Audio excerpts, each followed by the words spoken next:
Hey everyone, you might recognize me and Eric here from the Nintendo Prime Podcast. I just want to let you know before you get into this segment that this merchandise you see on our shirts and on our cups and on anything else you ever see with Nintendo Prime branding on it, you can get in the description below. You can also get the full audio podcast, not segmented, in the description below. And if you would like early access to our podcast, please go over to patreon.com/Nintendo Prime. For $5 a month, you gain early access to the full audio podcast. And Mr. Eric, what do you get for $20 a month? Ooh, you get to join us on a podcast. That is right. So, if you would like to ever be on the Nintendo Prime Podcast, get your voice in front of thousands of other Nintendo fans out there, you know what to do. Hit up that $20 tier on Patreon. Anyways, folks, on to the episode.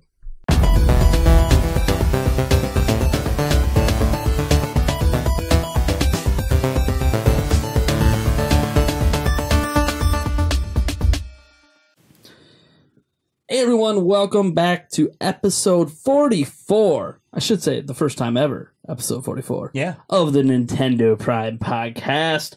We have some great topics today, but before we get into that stuff, I have to introduce all of the people on the podcast this week. For the first time in seemingly 3 weeks or so, we have more than just Eric and Nate on the podcast. Or a spot fill in by 5J, where it was just Nate and 5J for 3 hours. I really apologize for that. So, obviously, we have co-host Eric Moore over here. What's up, everybody? And returning as one of our $20 Patreon backers, you guys might remember him from a couple months ago, Mr. Michael. How we doing, guys? Thanks for having me back. Yeah. Good to have you back.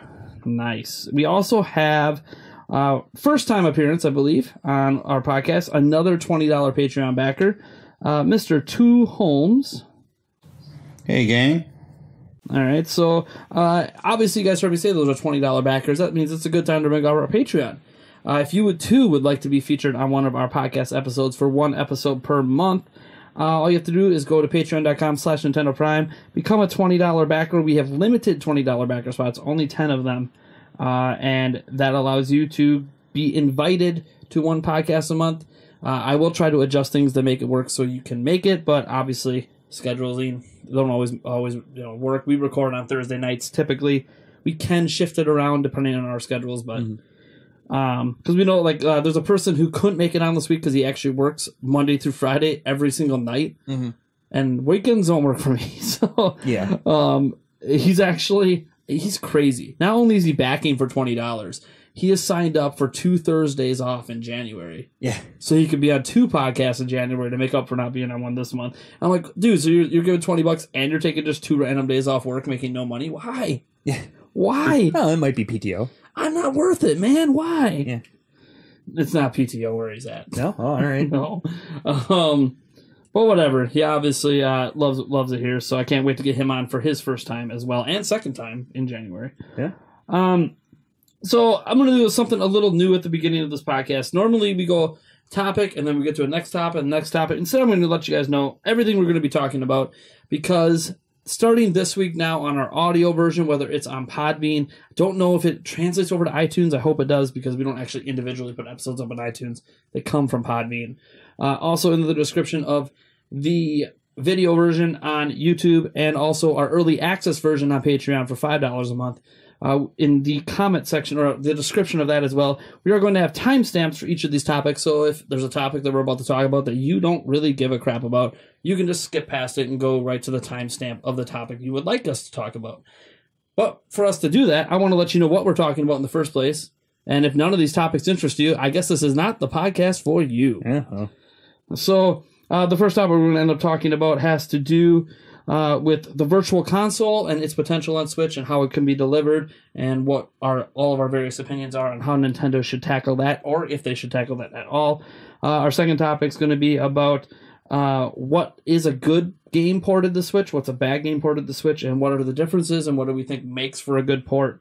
And what's interesting about that is one of our special guests happens to be a developer himself. Might have some interesting insight there. And we also have a fan topic that comes. That topic actually, it was a fan topic, and we'll get into what that person specifically wanted us to talk about in terms of that. Our third topic also comes from a fan. and it wants us to look back on Nintendo Prime, which I guess is probably, this sounds more like a Nate topic. But yeah, kind of. I have actually some ideas on how to rope you guys. And basically look how Nintendo Prime has changed over this past year, mostly as a YouTube channel. So we'll get into a little bit of that. Our fourth topic's random time, but I can tell you at least two of the topics. One of them we are going to cover the net neutrality stuff, and we are going to cover the latest MPD. Any topics beyond that are just going to be whatever we decide to come up with at the time. So there you have it. And again, there'll be timestamps for all this stuff. All right, let's get right into topic one. All right, so for topic one, we says how to best deliver the Virtual Console on Switch. Should it be subscription-based, individual game purchases? Should they carry over old game purchases if possible? And we're just going to combine what we want, what we think will happen, and how it will play out, if at all. Who would like to take a crack at this first? Virtual Console on Switch. We could jump into it. I don't mind talking. All It's right, fine. go for it. So here's the thing. It's funny that somebody brought this up because as we were reading through things, I thought it was really interesting to think, because as you guys, we've played Nintendo things before, right? So we're used to the Virtual Console being a thing you get, then you pay for the title that you want, right? We're used to that. I find it interesting to think of that as being a part of the subscription model, right? And of course, we owe some of that to, both Microsoft and Sony in relation to, how they've been handling like their, extra subscription pieces and how, you're getting free older titles and crap like that. I find it interesting to think that we would make this subscription. The thing that is interesting about it is obviously, it's a continual pay model that means you can get it, things like that. The thing that I find odd about it, though, is as Nintendo fans, Nintendo people, right? And I'm not saying everybody's like that, but I'm old school, right? So I buy cartridges when I can, right? Like I go out to Walmart or Target or Best Buy and I buy cartridges. I even go to the local GameStop. So to say that I'm going to not own that thing is weird for me. It's obviously the new medium. Obviously digital is taking over and we understand that it's coming, it's here, all this other stuff, and online is a big deal. But to me, as an old school Nintendo player, the idea of having that physical medium is still a big part of the experience for me. So while Virtual Console is not physical, at least I own it. Right? I own the title and I don't have to have a subscription to keep doing it. So for me, it would be a bad idea, but that's not to say everybody's like me. That's just how I feel about the situation. Sure. And I gotta say, just weighing in myself here, I want the subscription model. I've always wanted the subscription model. We talked about this, Eric and I, way back in January, when they were talking about they're providing an paid online service. And I didn't think it would be part of that, especially once we found out how cheap it was. I'm like, no, they're not going to put Virtual Console for a couple bucks a month. Ain't happening. It would be at least like a separate service for $10 a month or whatever. And what's interesting is since that happened, or since we talked about that idea, PlayStation and Xbox both released subscription services for their classic library of games. They both did the exact idea we said Nintendo should do since then. Yeah. And they both tackle it differently, right? PlayStation there's a streaming service. It works like Netflix. You just stream the game you want to play. Works pretty well for certain classic games like the older PlayStation 1 games. Some PlayStation 3 games, there's noticeable input lag. But I guess it's to be expected. They're streaming a hell of a lot more data. There's a lot of more factors that are involved with more data. So, that's always been kind of the Netflix works really well for watching a show, but when you're going to play a game, responsiveness is extremely important. Whereas like if Netflix has to stop the buffer, you don't want a game to stop the buffer. And the game itself isn't really buffering because it's still running on the server. No, and I tried that with PlayStation Now, by the way, and even like Street Fighter 2, I think, or Street Fighter, was just terrible. So yeah, I can't get on board with that. Yeah, it's one of those things where I feel like it's a nice idea, and in an ideal world, everything would be great. And Eric's over here looking like, how can we fix what's going on here? It's not us. You know how I know? Because over there on our end's cutting out a lot. It's okay. He is recording his own audio, so we'll be able to splice his audio in. I got the general gist of what he was saying. Yeah. But as Eric's over here trying to figure out how can we fix it, because we had this happen one other time, and it turned out it was on our end. But that's why I was watching Discord specifically, and literally his thing was shutting off. Right, so right. It's not our end; it's his end. Yeah. But whatever. Moving on, since hopefully you guys can't even tell that's happening because our editor is amazing, and we're making him put in overtime this week to fix it. Hey, that's why we create backup audio files. That's the whole purpose of doing it, because sometimes our audio file is just not going to be usable for some people. The subscription model, like what PlayStation did, it is where I think ideally everything goes in the future. I know some people don't want that; they want physical cards, like 2 does. They want to hold that. They want to own a real license, not like a digital license to play a game. I get all that, and some of that might get into the whole digital future.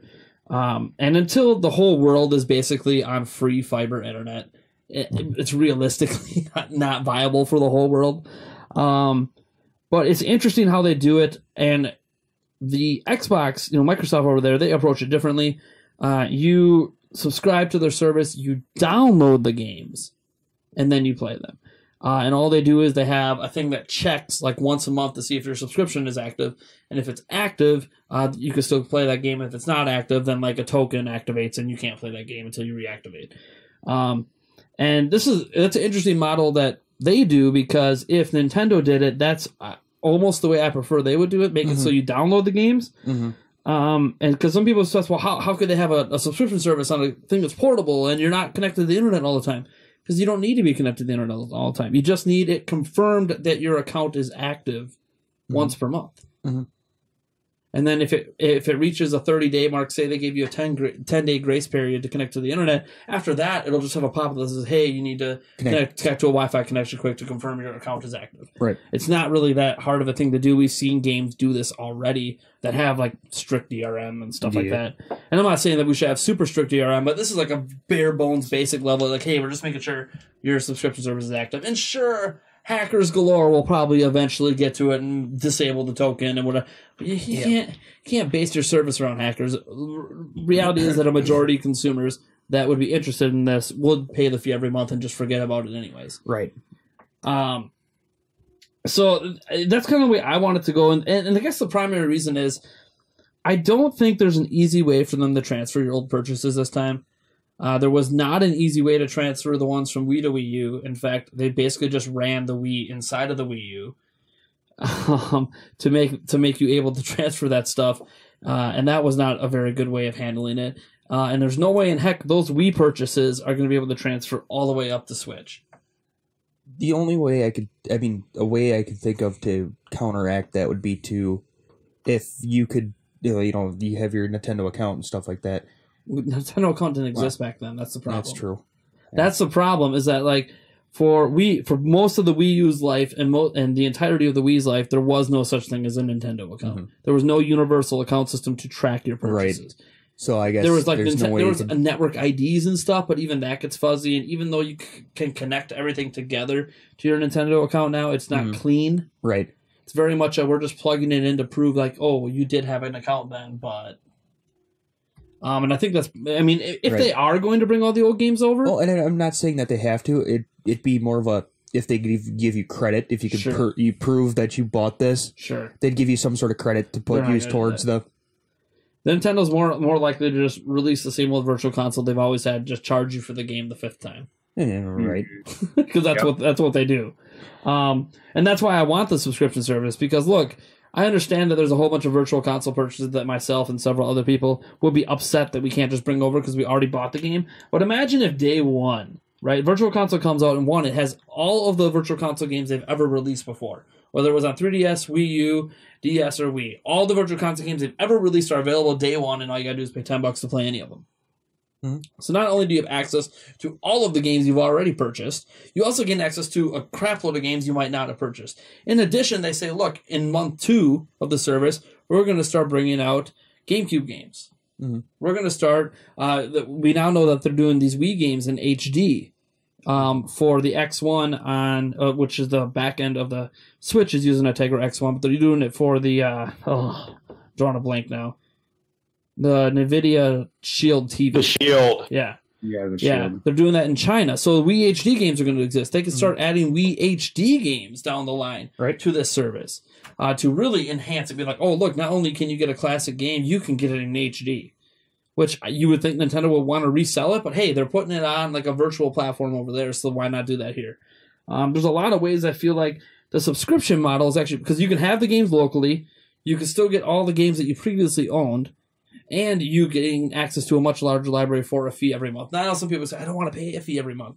You might actually be saving money to access that many games, especially if they have a path to continue to add games. And if they start bringing the GameCube and the Wii library in, and the DS library, and the 3DS library in, I mean, they have a long ways to go before they finally get their entire library available. And by then, we'll be on Switch 5, and we'll be talking about getting Switch 1 and Switch 2 games on there. That's why I think the subscription model is actually the most consumer-friendly model out there. Right. But again, there's going to be those people who say, look, I already bought this game like 3 times. I should never have to pay to get it again. And it's like, well, I mean, yeah, and you also bought it on the original NES and SNES, and you didn't have to buy it again. You could just play those copies. Yeah, theoretically, yeah. Because I don't want to hear that your NES and SNES doesn't work. Okay, they still work today. Your battery might be dying in your old NES cartridges. That's possible.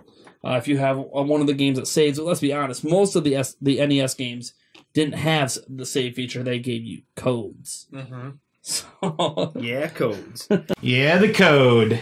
Plus, I feel like for like buying games specifically, we have to remember that these classic systems now, NES Classic, SNES Classic, likely N64 Classic eventually, are systems that I feel like are going to get consistently released and refreshed.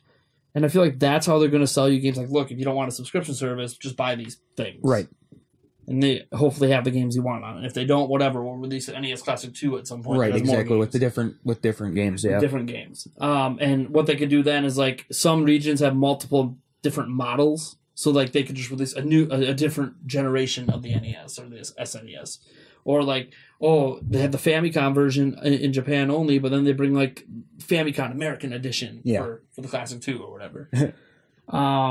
That's just kind of my take though. I don't really know. I know there's a lot. Every time I bring up that I want it to go subscription, there's so many commenters that are like, no, you're wrong. All right. I want to own my games. And it's like, but if they keep making you rebuy it every generation, how does it feel owning that game, huh? Yeah, right. When they can just have... No, and you're absolutely right. There's something to be said for that. But, I mean, like I said, I think it's a a preference thing. I think some people like to have that physical cartridge, but some people really don't care. Like, you guys don't care, right? It would be nice, and maybe this is like you're saying with the SNES Classic and the NES Classic, this is the way that we can appease both factions, so to speak.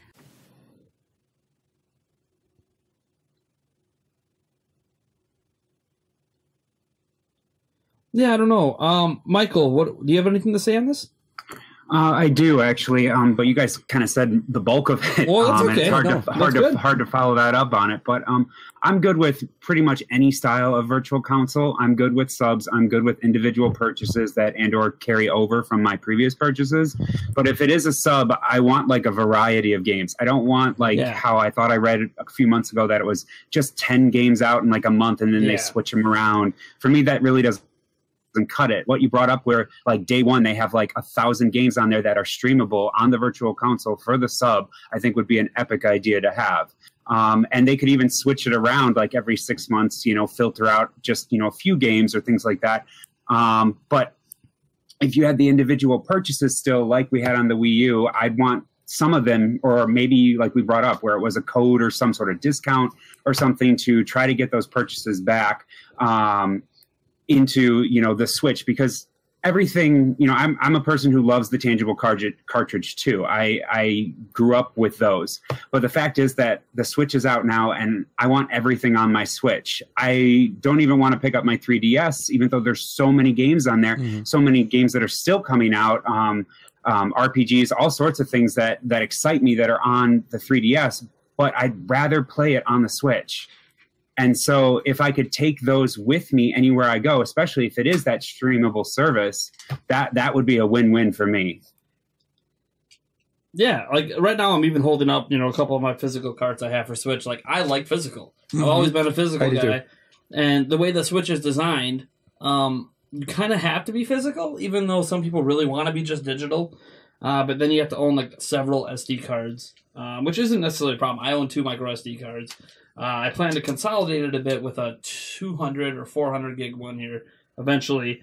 But even then, I know I'm going to fill that up, and I'm going to need more. I'm okay with the Switch cartridges. Yeah. I mean, what I'm talking about Yeah, is like the classics of the NESs and Yeah. Game Boys and 64s and things like that. That I would be good with the streamable service. I think actually that's more of what I'm leaning towards now that I talk about this more as opposed to individual game purchases. And especially like you brought up, where it's like it just needs to check to make sure that you have that subscription on a monthly basis, Yeah. and then you're good to go, because then you could take it anywhere, just like the Switch is supposed to be. I think that's great. And, the way that Nintendo has been surprising us lately, I'm really excited to see what's in store for this virtual console. Yeah, here's the thing. I have to get this out there. I don't think any of us, at least currently, are aware that Virtual Console is even going to happen. Right. We have no actual proof because Nintendo has dodged the question every time they've been asked this year. The only thing they bring up, and the only evidence, if you want to, besides the Wii HD games, which Nintendo didn't even bring that up, that was brought up by NVIDIA, is the fact that they did say with their online subscription service, there would be like 1 or 2 games per month that they bring out that have online multiplayer aspects and some various changes that are like NES or SNES games. And some people said that's a proof of Virtual Console. I'm like, I think that's just something they're trying to do a value add to their online service. Right.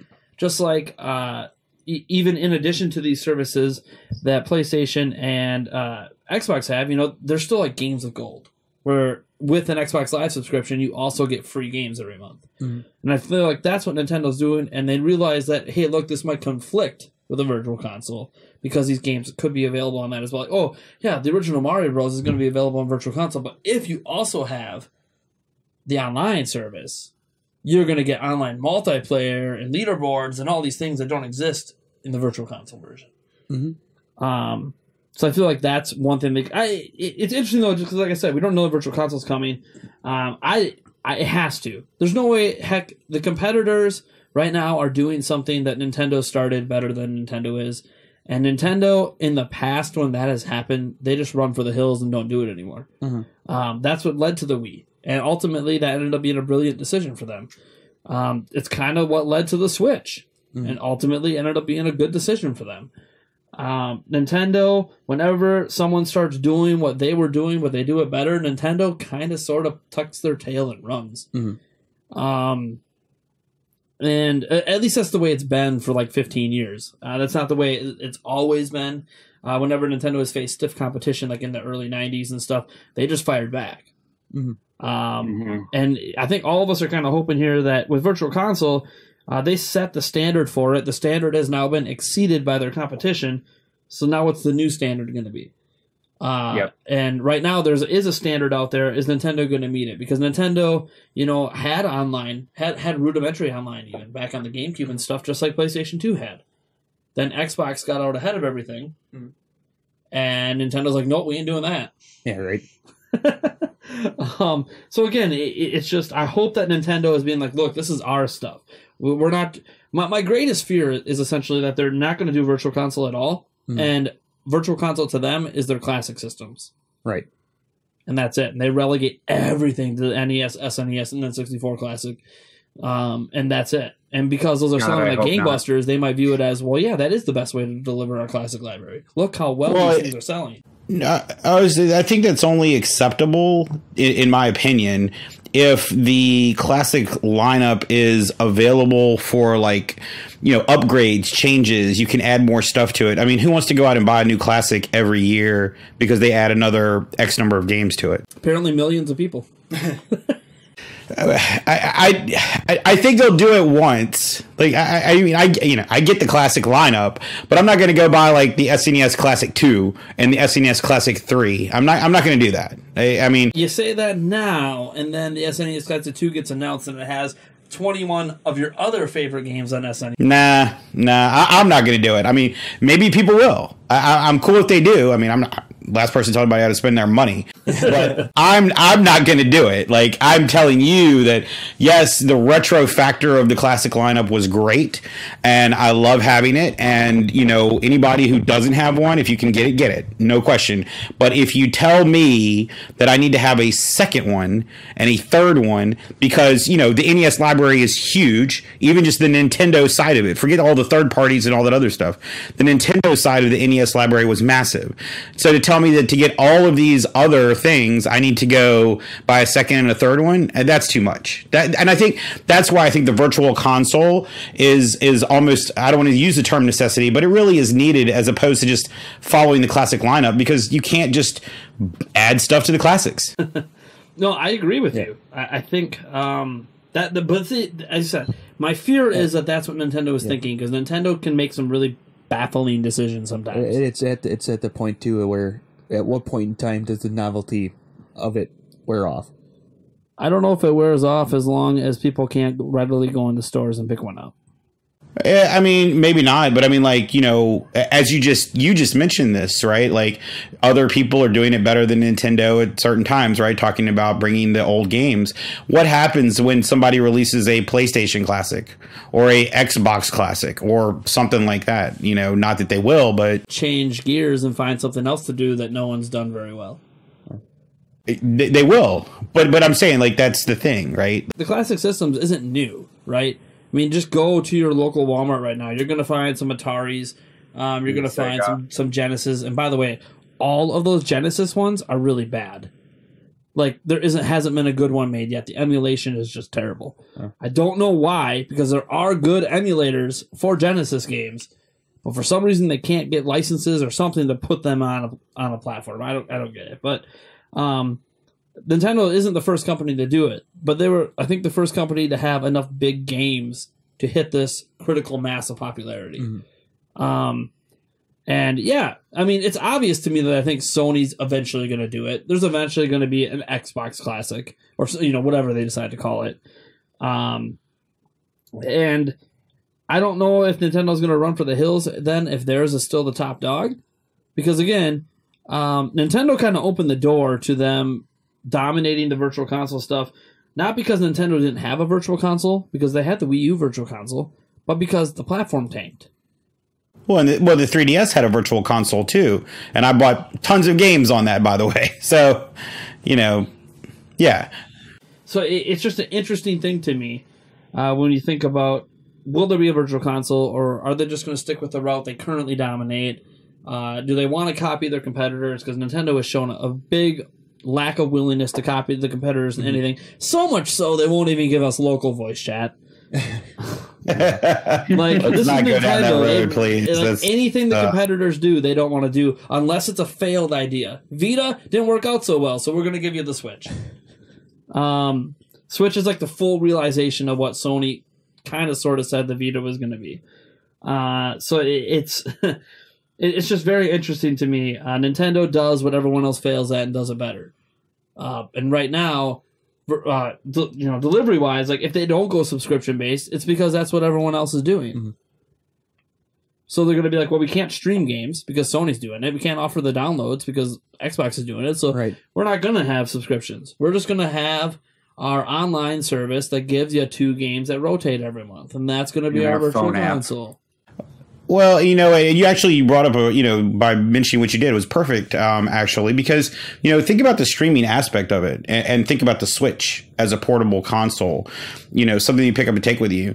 It doesn't really lend itself to streaming everywhere on the go, right? So, you know, that's why I said the Xbox bring up. Yeah, that's why I said the Xbox way of doing it. It's probably the only viable way if they do a subscription service. I agree. Anyways, let's move on to our second topic. You know, and you guys out there listening, let us know what you think about this. I know there's a lot of you that are like, no, boo subscription service, even as all of us are like, yes, go subscription. Not all, but yeah, just make your arguments for it down in the comments below. Why you think they should be a subscription service, why you don't think, why you might think there's no virtual console. Bring your arguments to the table, and it'll be a fun debate down in the comments. So the second topic, I'm going to talk about what's a good port for the Switch and what's a bad port for the Switch and what's the difference. Let me see here. Who wants to go first on this? I actually have a good one for what's a good port. Does anyone want to bring up a bad port? Can you define the term port? Because I got into an argument with someone about this just today. Let's define port. In this regard, let's define port. Anything that was brought over to Switch after it released on another platform. Okay. Because technically, games that release day and date could still be ports. Yeah, and just so you understand where I come from is like when people use the term port and they say, hey, this was on an older console or whatever, and they say, this was brought over because it was on this other thing. I always get into this. Well, it wasn't, the stuff that you're actually seeing. It's not coming from another console. It's coming from source control and source material, right? It's coming from, there's code and assets and, stuff that's in there and, artwork, and they bring it over and then they do build processes and you compile against it, and that's the game, right? So when people say, so you're limited by whatever your hardware is at the given moment, because for instance, take LA Noire as perfect example for the Switch. It's in between, the highest of the high and much better than, the previous gen because it's more powerful. But the assets themselves, all the textures and all the things, they were already there. That's, the stuff it's not new. It's just that they got to the hardware is better, so they got to make it look nicer when they finish the build process. Basically, that's all there is, right? So I just want to make sure that we are all on the same page in the term of bad versus good port. That's all. Sure. And it's always interesting having that insight because you're from the developer side. But yeah, because this comment or this topic was brought up by a suggestion from one of our YouTube fans, Trent Trombley. And he said, you should talk about port time versus bad ports for the Switch. I've noticed a trend where people seem to complain about the length of time it takes to port a game to the Switch, but then they complain about the games being bad ports. So this kind of provides some context for how he wants us to talk about things. He says, I just don't understand what people expect. Switch games just need extra time. Hopefully new games will be developed in tandem, but these late ports are going to take a while longer. So much longer, it could be upsetting. So again, I think it's more in reference to a game has already been out on another platform and then it's brought over to Switch. Okay. At least that's the way I'm taking it here, since he's talking about, quote unquote late ports to Switch. No, that's totally cool. I just want to make sure that I'm understanding it in the context that we're talking about. Well, let's actually start with you two, Holmes. Is there a port on Switch, in this context that you would say is bad? So if we're talking previous gen that has come to the Switch, I would say I cannot find a port again that I've worked, looked at it, played and stuff like that. I don't know of a port on a previous gen console that came to the Switch that is bad. Now, obviously, we can see current gen things that maybe were released 6 months earlier. Don't want to get too deep into that, but that were not very well done. But most of the stuff that was on previous gen actually has been done pretty well. I think it shows obviously that the Switch has way more power than people wanted to give it credit for. But from the if you look at the stuff that's out, knowing things were released on previous gen consoles and bringing that to the table today, the Switch exceeds in pretty much every game that I can think of exceeds it. But again, we're talking previous gen to current gen. So that's me. Cause I'm trying to think about all the previous gen stuff that I've played and it all looks pretty damn good. Is there any plays well? I'm trying to think, how many current gen ports are there? There's Doom and so there's Doom, NBA 2K18 technically, FIFA, although that's not technically the same current gen port. Yeah, exactly. There was obviously the worst of the worst of current gen is WWE 2K18. It's just, and I bought that. By the way. I'm so sorry you wasted your money on that. I know you know what?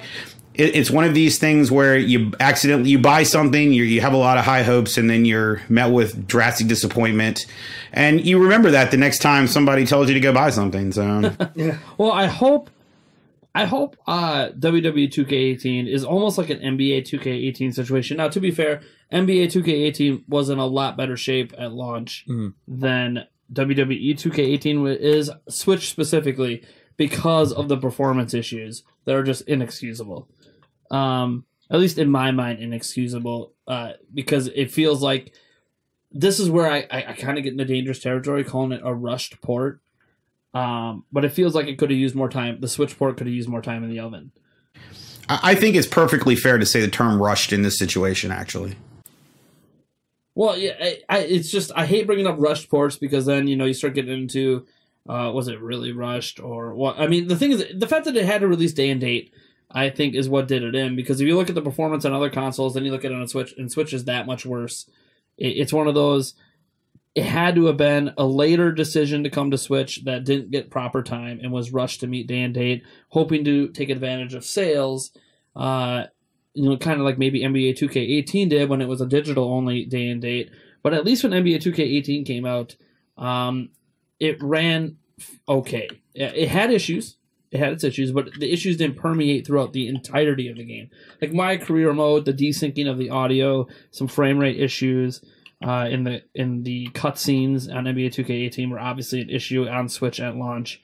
And obviously we, at least Eric and I, experienced game-breaking bugs in the simulation aspects in the franchise. We would get to Summer League and then you'd bug out and you couldn't advance and it would just ruin your whole file. But thankfully, that stuff kind of all got patched really quick. And a lot of the other issues that we had with NBA 2K18 on Switch actually were issues the entire game had on all platforms. So it wasn't necessarily a bad port, just the game itself might have been just rushed overall because they have that regular yearly release date they have to hit. But now, like I always tell people now, people say, oh, would you still suggest people don't buy NBA 2K18? I'm like, I never said people shouldn't buy it in the first place. It's one of my most played games on Switch. Yeah, I picked it up at launch, and I thought the actual gameplay in-game, like if I'm playing a game, was pretty good. Yeah, that's what I was saying. Like, it had issues, but it didn't permeate throughout the entirety of the game. Like, WWE 2K18 has issues throughout the entire game. It affects the gameplay. And that sucks. And that wasn't happening. And I think some people bought it on faith because NBA 2K18 didn't have these issues. And any of the minor issues or these side issues it had, they patched it out within a few weeks. And now I'd say NBA 2K18 is a fine game. If you can get, if you want to play My Career mode, yeah, the microtransactions you just have to accept because that's in all versions of the game. But if you want to play you just want to play games, you want to play against people online, you want to run your own franchises, do all this stuff works great now. There's no issues, no bugs that I've been noticing in all the time I've been playing it now since they patched everything. Whereas WWE 2K18, like the gameplay's massively affected and it's just not enjoyable. Some people argue at times not even playable, to be honest. But, it is something that will probably be addressed in a patch at some point, a performance patch. So I think that's actually a concern of mine when you talk about that, is when you say at some time, right? The reality is that I have never been involved with or seen a game launch being this broken. Personally. And I've been making games for a while. And so while I'm sure there's a lot of people that are, complaining, there's internal dialogue, and I'm sure they're trying to fix some things, the amount of things that they have to fix, this is not a one patch scenario. This is going to be, they're going to patch one thing and then they're going to have to patch the next and then the next and then the next. It's not like NBA 2K18. I think it was 3 specific patches on Switch, and they released them for all platforms at the time. They were fixing all the versions at once, but 3 specific patches in the span of 2 weeks fixed everything in NBA 2K18. Which I don't know if that just meant they didn't catch it in quality testing, or whatever the case may be, or again, they just had to rush it out the door and they said, I will fix it later. The WWE 2K18 version feels like, I don't like using the term broken game because the game technically runs, but it feels like it's a broken game that's going to take a lot of time to get right. And then you got to start questioning, are there enough sales of the game to justify trying to fix it? To invest the time it's going to take to fix that version of it. And I don't know. I mean, you could argue they should do it just out of goodwill to the people who already bought it. Right. But and then that might actually drive sales too. I mean, hey, guess what? It's now fixed. Please, Yeah, it is fixed. Go ahead and buy it. And word of mouth can change things, you know. Right. Like I know some people. I'm not saying that Nintendo Prime here is responsible for a ton of sales of games, but I know that I have been personally responsible for at least 5 different people buying NBA 2K18 after everything was patched, and I was playing it in a stream, and I told people, yeah, this game, if you can handle the drop from 60 FPS to 30, this game's great. If you are an NBA fan and you really want an NBA game on the go on your Switch, pick this bad boy up now. It's worth it now. And that kind of goes to the point that obviously I think WWE 2K18 is probably the worst port I can think of. In terms of, you could argue that other ports maybe didn't deliver on some people's expectations. Like I've heard some people really argue the Doom port's not good because it didn't give me that full 60 FPS. But like, they never told us we were getting that. I don't know. So some people have unrealistic expectations. And I personally thought the Doom port was absolutely fantastic. Like I thought it was absolutely fantastic. Yeah, I mean, and the way it was done, right? Like the way that they said we're going to take certain aspects, right? And we're gonna do intelligent, smart things inside of the game so that, yeah, you're not running it, as high quality as, maybe every other console, but you're not going to notice when you play. And when I play it, I don't notice. Yeah, I've always stood by the fact that, you may not be playing at 60, but if you're playing at a constant 28 to 30, you're not going to notice. Usually, yeah. I mean, as long as you're playing at a constant frame rate. Yeah, a consistent frame rate's always been more important to me than whether it's 30 or 60. Right. Because it's the dipping in frame rates that matter. Like if you have a game that, you even notice that on PC, like if you're playing a game at 4K on my PC and it's at 65 and all of a sudden it does a drop to 40, it's that 20 frame drop I notice. Not so much that, oh my gosh, it's not running at 60 or it's not running at 30. And the same is kind of true on consoles. It's the bad dips that affect my gameplay more so than a couple frames here and there. Right. And there's one good port I want to bring up just because it just came out recently. Actually, it came out the day we're recording this, and that is apparently, I haven't bought it yet, is Yooka-Laylee. Yeah. Obviously, we're talking about a smaller developer, but not like a dinky indie developer. It is their first game, but we're talking about former AAA developers from Rare. Kind of calling back to Banjo-Kazooie. And the game's been out for a while on other platforms. Had issues on some of those platforms. Some of those issues it actually still has on those platforms. Hasn't been fixed yet. Maybe because they were working on the Switch port. Because according to Digital Foundry, not only is this one of the best Switch ports, period, the game runs better on Switch than it does even on PlayStation 4. Because of how well they optimized it for the hardware. And some of the delays had to do with Unity, like they were waiting for... Like the reason it took this long is they were waiting for a new version of Unity that supported all the things they needed to support on Switch, and then that version came and the game actually ran worse. So then they had to tell Unity, hey, we need these features added to the old version of Unity now so we can run it on Switch properly. I don't know. I'm not a developer. I'm not in on the game engine, so I don't know what's up with that. I don't know if the latest version of Unity just hasn't been fully optimized 100% for Switch, which is probably why it was running worse, because I'm assuming it just hadn't reached full optimization yet. And they weren't going to do it. It's not their engine. I mean, I guess they probably could have if they wanted to. But it almost kind of seems like they were designing it more for the Switch and then just kind of ported it over to everything else. Well, the Switch wasn't even it didn't even exist when this game started. Okay. So there's no way in heck they always knew they wanted it on. It was Wii U at the time. Yeah. They always knew they wanted a Nintendo platform because they knew we have a ton of fans of Rare that are Nintendo fans. And like I said, maybe instead of the Switch, maybe it was designed more for the Wii U, and then they just kind of, made it for the other platforms, and it was kind of reverse. In a way, a reverse port. I mean, it apparently runs fine on PC, but I mean, games are made on PC, so I hope so. But that's not always true. There's always that development side where like they make it for a console and then it runs worse on PC. I'm not a developer. Don't know why that happens. It's nuances to the game engine on every platform, and sometimes PCs are not.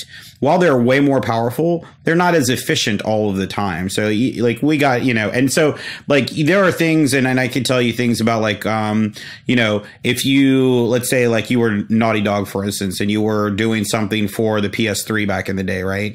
You knew every little trick in the book to make the PS3 work because Sony was so tied to you that they were going to make sure that you could do any kind of memory type of optimizations, anything you could do to fake things happening in the background that made people believe that these were AI things, but they're not. They're, just, blobs there. So they know all these things, right? PCs, honest, a lot of times when you have a PC, you're like, I have all this raw horsepower, right? And you say, I'm going to have a min spec that is, a quad core, 4 gigahertz. And you know what? If you don't have at least this, it's going to run like crap. And so that's why a lot of times, like, they work really hard to try to make that stuff work well. But then on the back of the box, when it says minimum requirements, that minimum requirement is like, this is going to load. Right. And that's what you get. Yeah, I heard the minimum requirements. I was actually I found this out on Reddit for some reason. I was reading a Reddit thread about the minimum requirements on the back of a PC box, or in this case, just like listed on Steam or whatever, aren't necessarily what provides a playable experience. Mm-hmm. It's just what has the base architecture to support the engine and everything that they're using that will make the game load. But they haven't actually tested it to see if the game runs. So that's not entirely true. So I can tell you for a fact that they actually do attempt to play the game, but the actual it being successful is not a requirement for the back of the box. So we're going to tell you, if you have the minimum system requirements, great, you should be able to play this game. But I mean, maybe. You might be able to. You could load it. You can see the loading screen. I mean, you might hit a. You can load it. You'll probably get to. You'll probably get to move the whatever character you're playing will move around. Yeah. And at that point, the game works. Yeah. Well, they're not going to fully test it, of course. Who wants to play through the game? No, and they do. I mean, don't get me wrong. There's a lot of QA that goes into that stuff. I used to work with QA all the time, and these guys, like the people that work in QA, truly unsung heroes all across the board. Because let me tell you what, there is nothing more boring than playing like the same level of Boom Blocks 1,000 times. I can imagine. So, Michael, I haven't heard from you in a while. What do you think the difference is between a good port to Switch and a bad port to Switch? Well, the way I read this, I actually didn't pick one that I felt was good or bad. But for me personally, the difference is it's not about 60 or 30 FPS. It's really about the quality of the game itself. Is it all there? Did we lose anything? Are there missing modes? Are these modes coming later down the road? So for me, that's the main, if it's a good port or if it's not a good port, because graphics, sure, there's a lot of people that love graphics and, how well it runs on the machine. But for me, I want to make sure that it's all there, and I want to be immersed in that with it being all there. And if it's not, then that's what kind of throws me away from, do I really want to get this, or, should I get it on another platform? Yeah, my biggest gripe in any port, because I've always argued, whenever there's those fans that show up in the comments and they're like, yeah, but it's not as good as this, not as good as that. They're probably not Nintendo fans, but even if they are, it's one of those things where I say, look, we have to realize it, especially if it's a current gen port. The Switch is not a PlayStation 4 and an Xbox One. Mm-hmm. It's not going to be able to run the games at that same fidelity. It's just not possible. The hardware literally cannot do it. So there's going to be sacrifices. Whether or not you agree with what those sacrifices are, like cutting from 60 FPS to 30, cutting resolution down, having sub HD on the screen when you're portable, those might be stuff that you aren't willing to sacrifice yourself, so then don't buy the game. Mm-hmm. But these things happen, and they don't bother me as long as, one, the game is playable at a consistent frame rate, and two, the game feels good and has, I want to say, close to feature complete, but I actually want the game to be feature complete. That was my issue with FIFA 18. Wasn't so much that we used an older engine and that I was going to have to deal with the fact that it's not really the same game as the current game, different animations, different physics, but it wasn't feature complete. Right. And that bothers me if you're paying $60 for a game that other people are paying $60 for, but they're getting more than I am. Correct. That's an issue. You're not paying for microtransactions, though. There's that, I guess. They still included the bright side. They still included microtransactions in the FIFA 18 on Switch, despite the fact that it didn't have all the features. But then again, I understood why the excuse they gave for cutting back features was being like, oh, well, people on Switch are new to microtransactions, so we can't have the full thing. Yes, because we're not gamers at all and have never played games. But if you actually looked at the base version they built FIFA 18 off of, all they did was just copy-paste. It was just the microtransaction system they already had in that game. They just didn't add the new features because they're lazy, I guess. I don't know. I mean, I don't want to say they're lazy. Felt like they were. It was probably.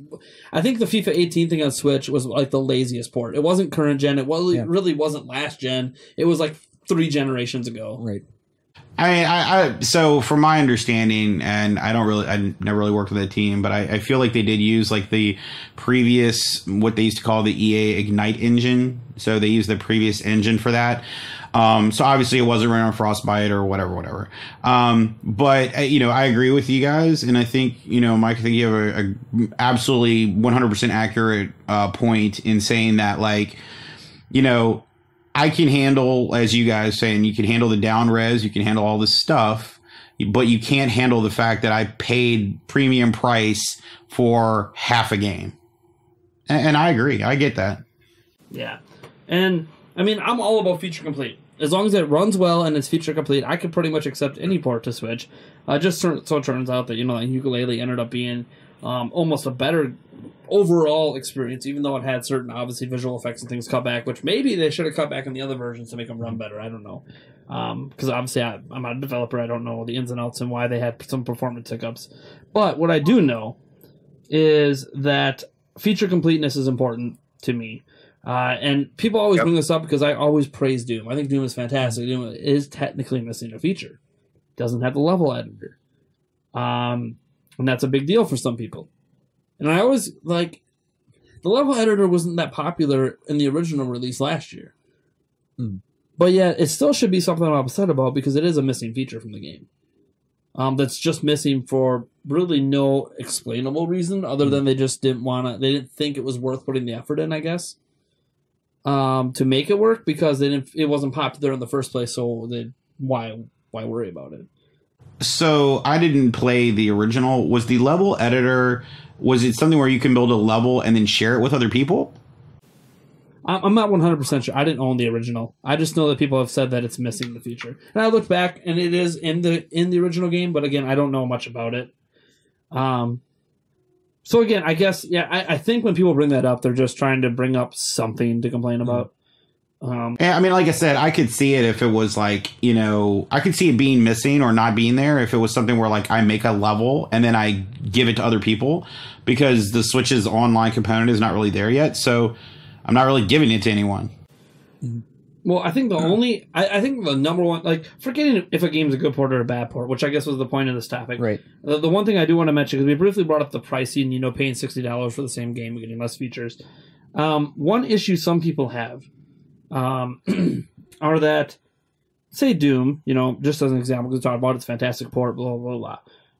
It's $60 when you can pay $40 or less and get it on other platforms. And some people have an issue with, it's a late port, why are we paying full price for it for a year-old game that doesn't cost that much on the other platforms? And I personally am on the belief that this is because, well, one, this wasn't developed a year ago. This was developed recently for this platform. And obviously, in terms of the physical version on Switch, we know the cartridges cost more, so they have to offset those costs. And yeah, that's basically it. They're just offsetting the current development cost by releasing it at full price. But I do understand from a consumer perspective, it looks like, why am I paying more for the same game on this platform when I could just pay $40 and get even arguably a better overall game on another platform? It's the same thing. Nate, you stole my question there. I was going to ask that later towards the end of the...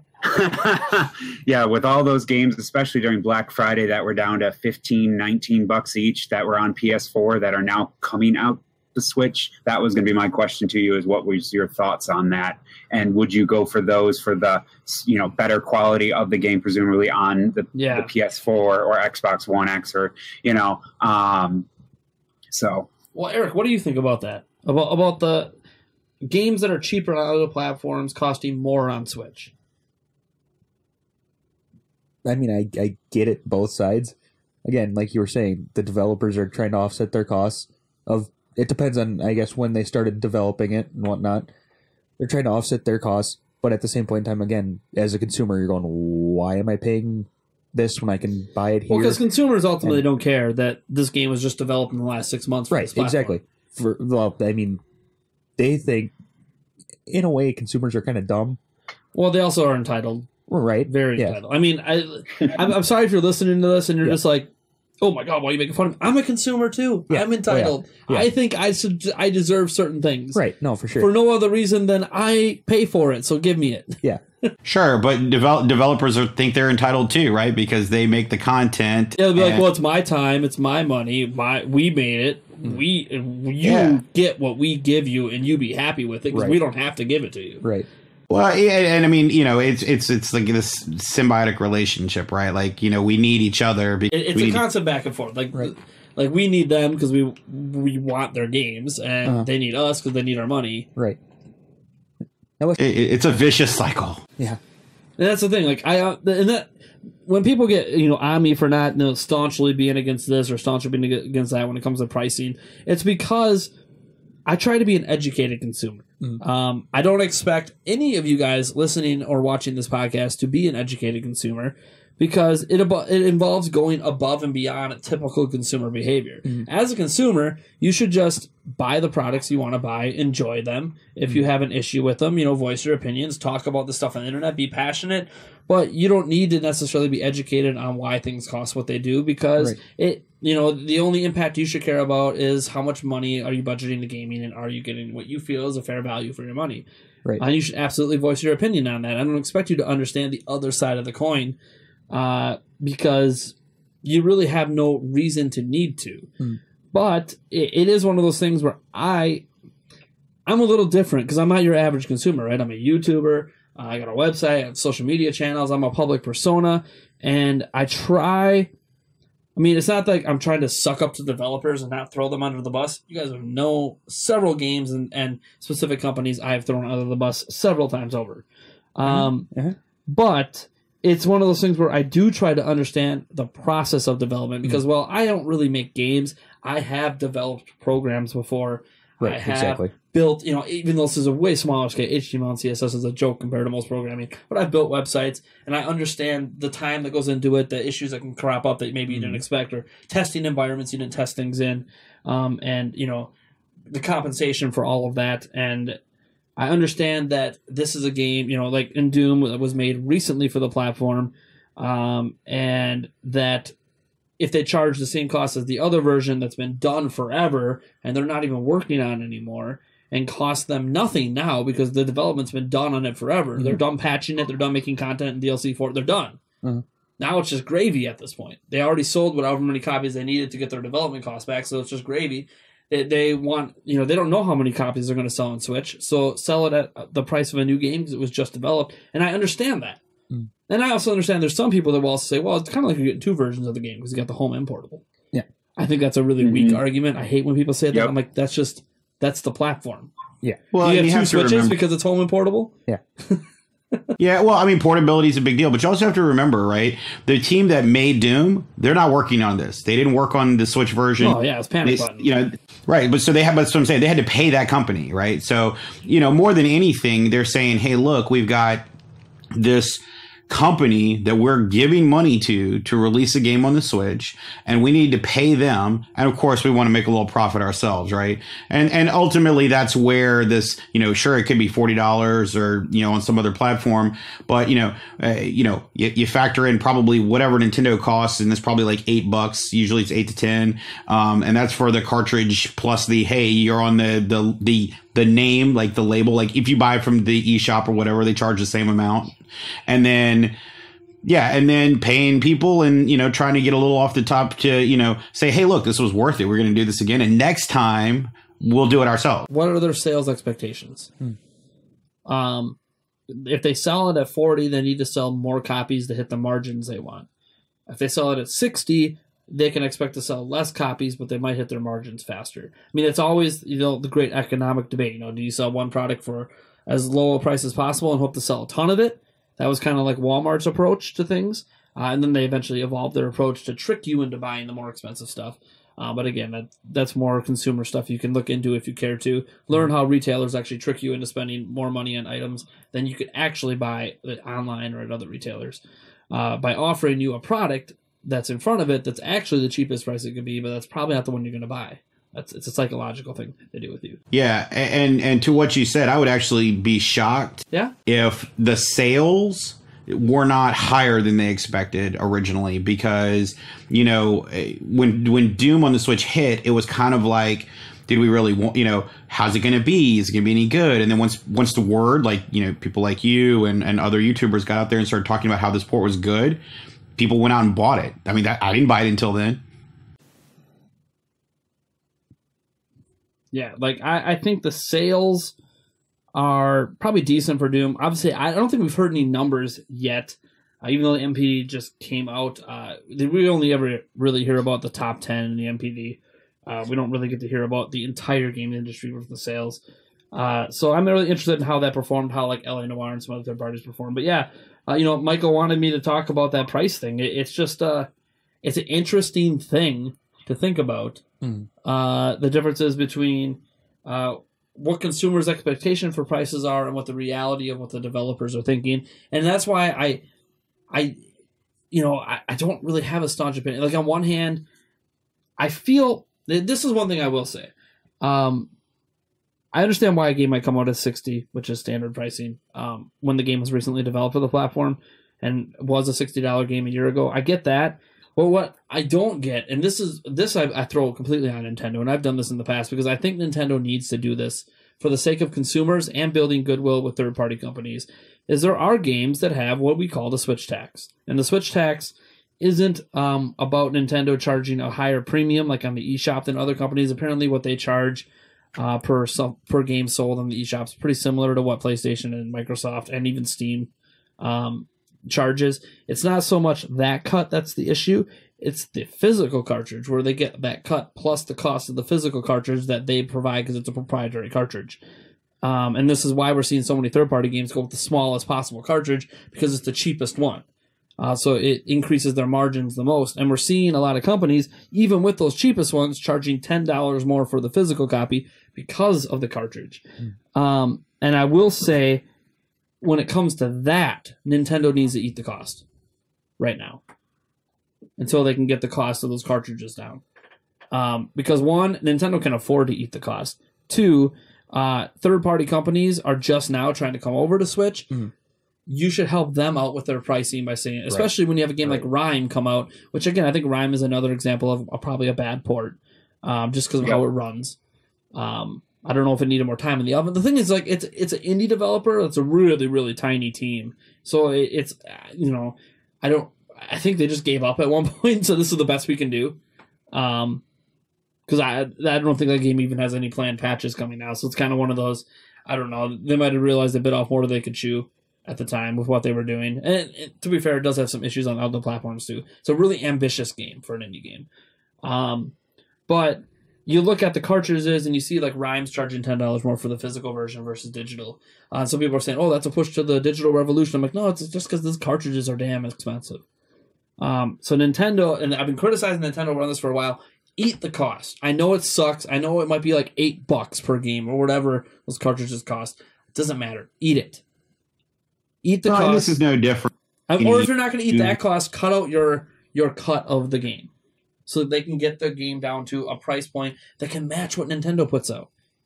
Like if Nintendo puts out a game at $40, like say they release Kirby at $40, I'm sorry, third-party games should be able to release LA Noire at $40 instead of $50. But they have to put it at $50 because of the cost of the cartridge. But isn't this something that happens like with every new medium though? I mean, like I've never known in the past, right? So when Blu-ray became the thing or DVD became the thing or CDs became the thing, right? They were always very expensive to put stuff on.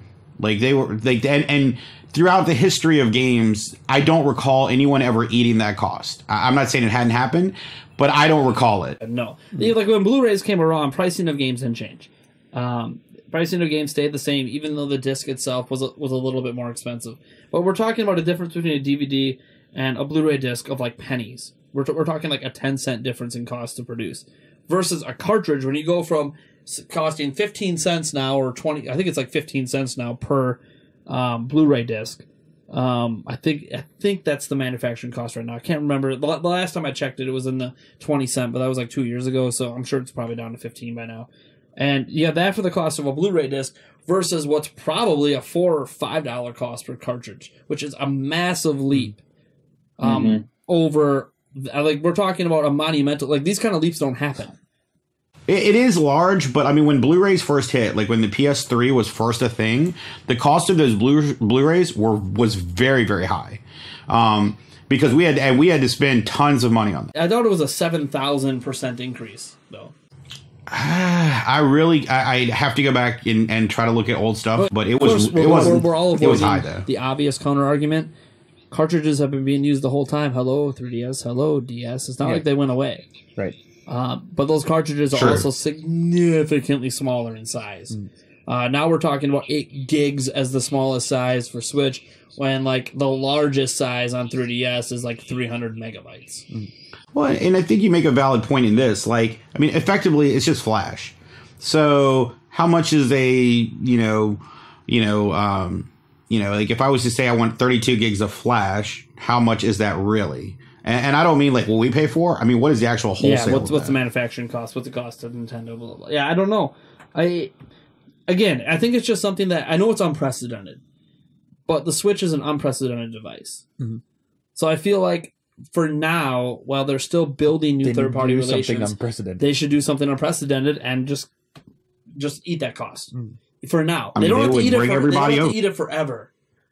You know, they could be, for lack of a better word, dicks, and eat it for the first year and then bring it back and just piss off third parties a year from now. But by then, third parties might have such good sales, they don't want to leave the platform anyways, so they just figure out a way to eat the cost themselves and make it work. Plus, it does help that digital sales are always growing, and obviously digital is the best way to drive the most amount of revenue for everyone involved. Although I don't think it matters for Nintendo. I think they get the same cut either way, if I remember right. But no, I think most of them do. Microsoft, Sony, I think they get the same cut, whether it's on the shop. So we're gonna move on to our third topic here. This one comes from Duo Master. He says he wants to look back at Nintendo Prime as a YouTube channel and how it's changed in 2017. Now, I obviously could go on and on and on about this, but what I'm actually curious about, hey, Michael, how long have you been watching our YouTube channel for?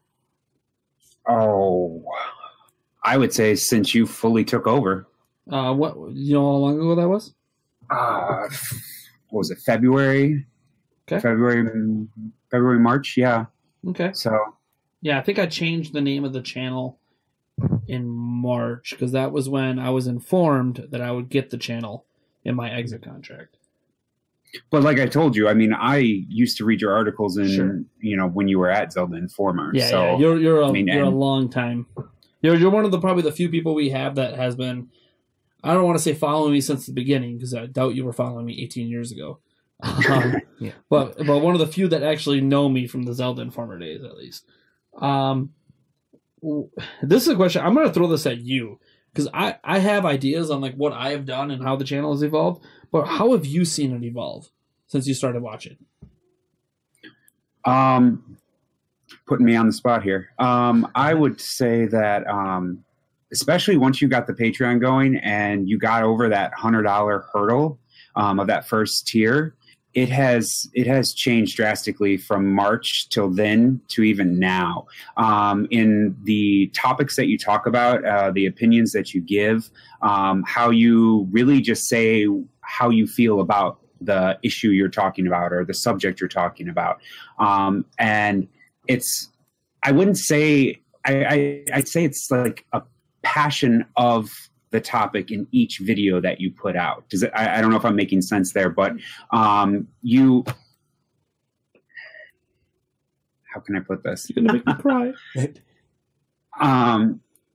It has just changed in such a way of, I would say, professionalism, your thoughts that you put out, the amount of information you put out, and the stories and the topics that you put out and your opinions on them. Just it really hit a chord with me, even more so now than it did 6 months ago. No, I think for the most part, I agree with you. And actually, I want to address all that stuff because it actually explains how this channel has evolved. Because it was around February or March. I'm not sure. I should have wrote down the exact day the channel switched over. But technically, Nintendo Prime exists before the channel switched over. So it was all that muddled territory. There's actually an older YouTube account. It's called Now Dead. You can actually look it up on YouTube. It still exists. It has all of our old original podcast content and stuff, dating back to our very first episode. But what's interesting, I think, about this year, because I'm going to focus on this year more so, because like he says 2017, for most of our viewers, you didn't know what Nintendo Prime was before this year. You don't know that it started back in February 2016 as a website that was Zelda Informer, but not Zelda Informer, at NintendoPrime.com, which is a URL I don't even own anymore. Some Chinese company bought it out from under me. Which is why we're .net now, not .com. Great. I'll probably eventually get it back. They want to charge me $250 to get it back. I'm like, I don't care that much. Yeah, it's one of those companies that like they sneak in and buy it when you forget to renew, and then we'll sell it back to you. Whatever. You overestimate my my amount that I care about NintendoPrime.com, to be honest. I'm a YouTuber right now, so like my valuation of the actual website's a little low. I am working on it. I have plans for the website. I'll announce more on that stuff as we head into 2018. But yeah, I don't really care if it's a .com or .net, so it doesn't bother me. I'll get the .com if I ever make it big and become rich. And be like, you know what, $250. Psh, psh. Yeah, but by that time I wipe my armpit sweat with that kind of money. Anyways, that'll probably never happen. Pipe dreams. Right. No, it's interesting when you bring up, from back then to now, Michael, because there are some things that have changed. I mean, first off, the volume of videos I make has changed. We had the podcast coming out. It wasn't even every other week back then. It was just really random. Whenever Eric and I had time. I remember way back then we're just like, yeah, you know what? Like we have no regular schedule for this. Or we had a direction but no schedule, so we're like, whatever, we're just gonna do it whenever we feel like it. Whenever we had topics. And we only had one mic for a while. And then we had this dual mic setup, which are basically the same mics we have now, although we went through a couple of these cheapies to get to where we are now. We didn't have a mixer back then. We were in different locations, different sound, whatever. We learned a lot about increasing sound quality. Now I have like foam in my office. And you had the green screen. A proper green screen, a real mixer, an actual, like, it looks like a semi-professional setup now, which that all evolved over the last 6 months. But even more than that, that's just one thing we do, and how it went from being random to me saying, look, we need to at least make this every other week. And I'm going to try this Patreon thing and see if we can make it weekly, because this is one of our toughest pieces of content to make.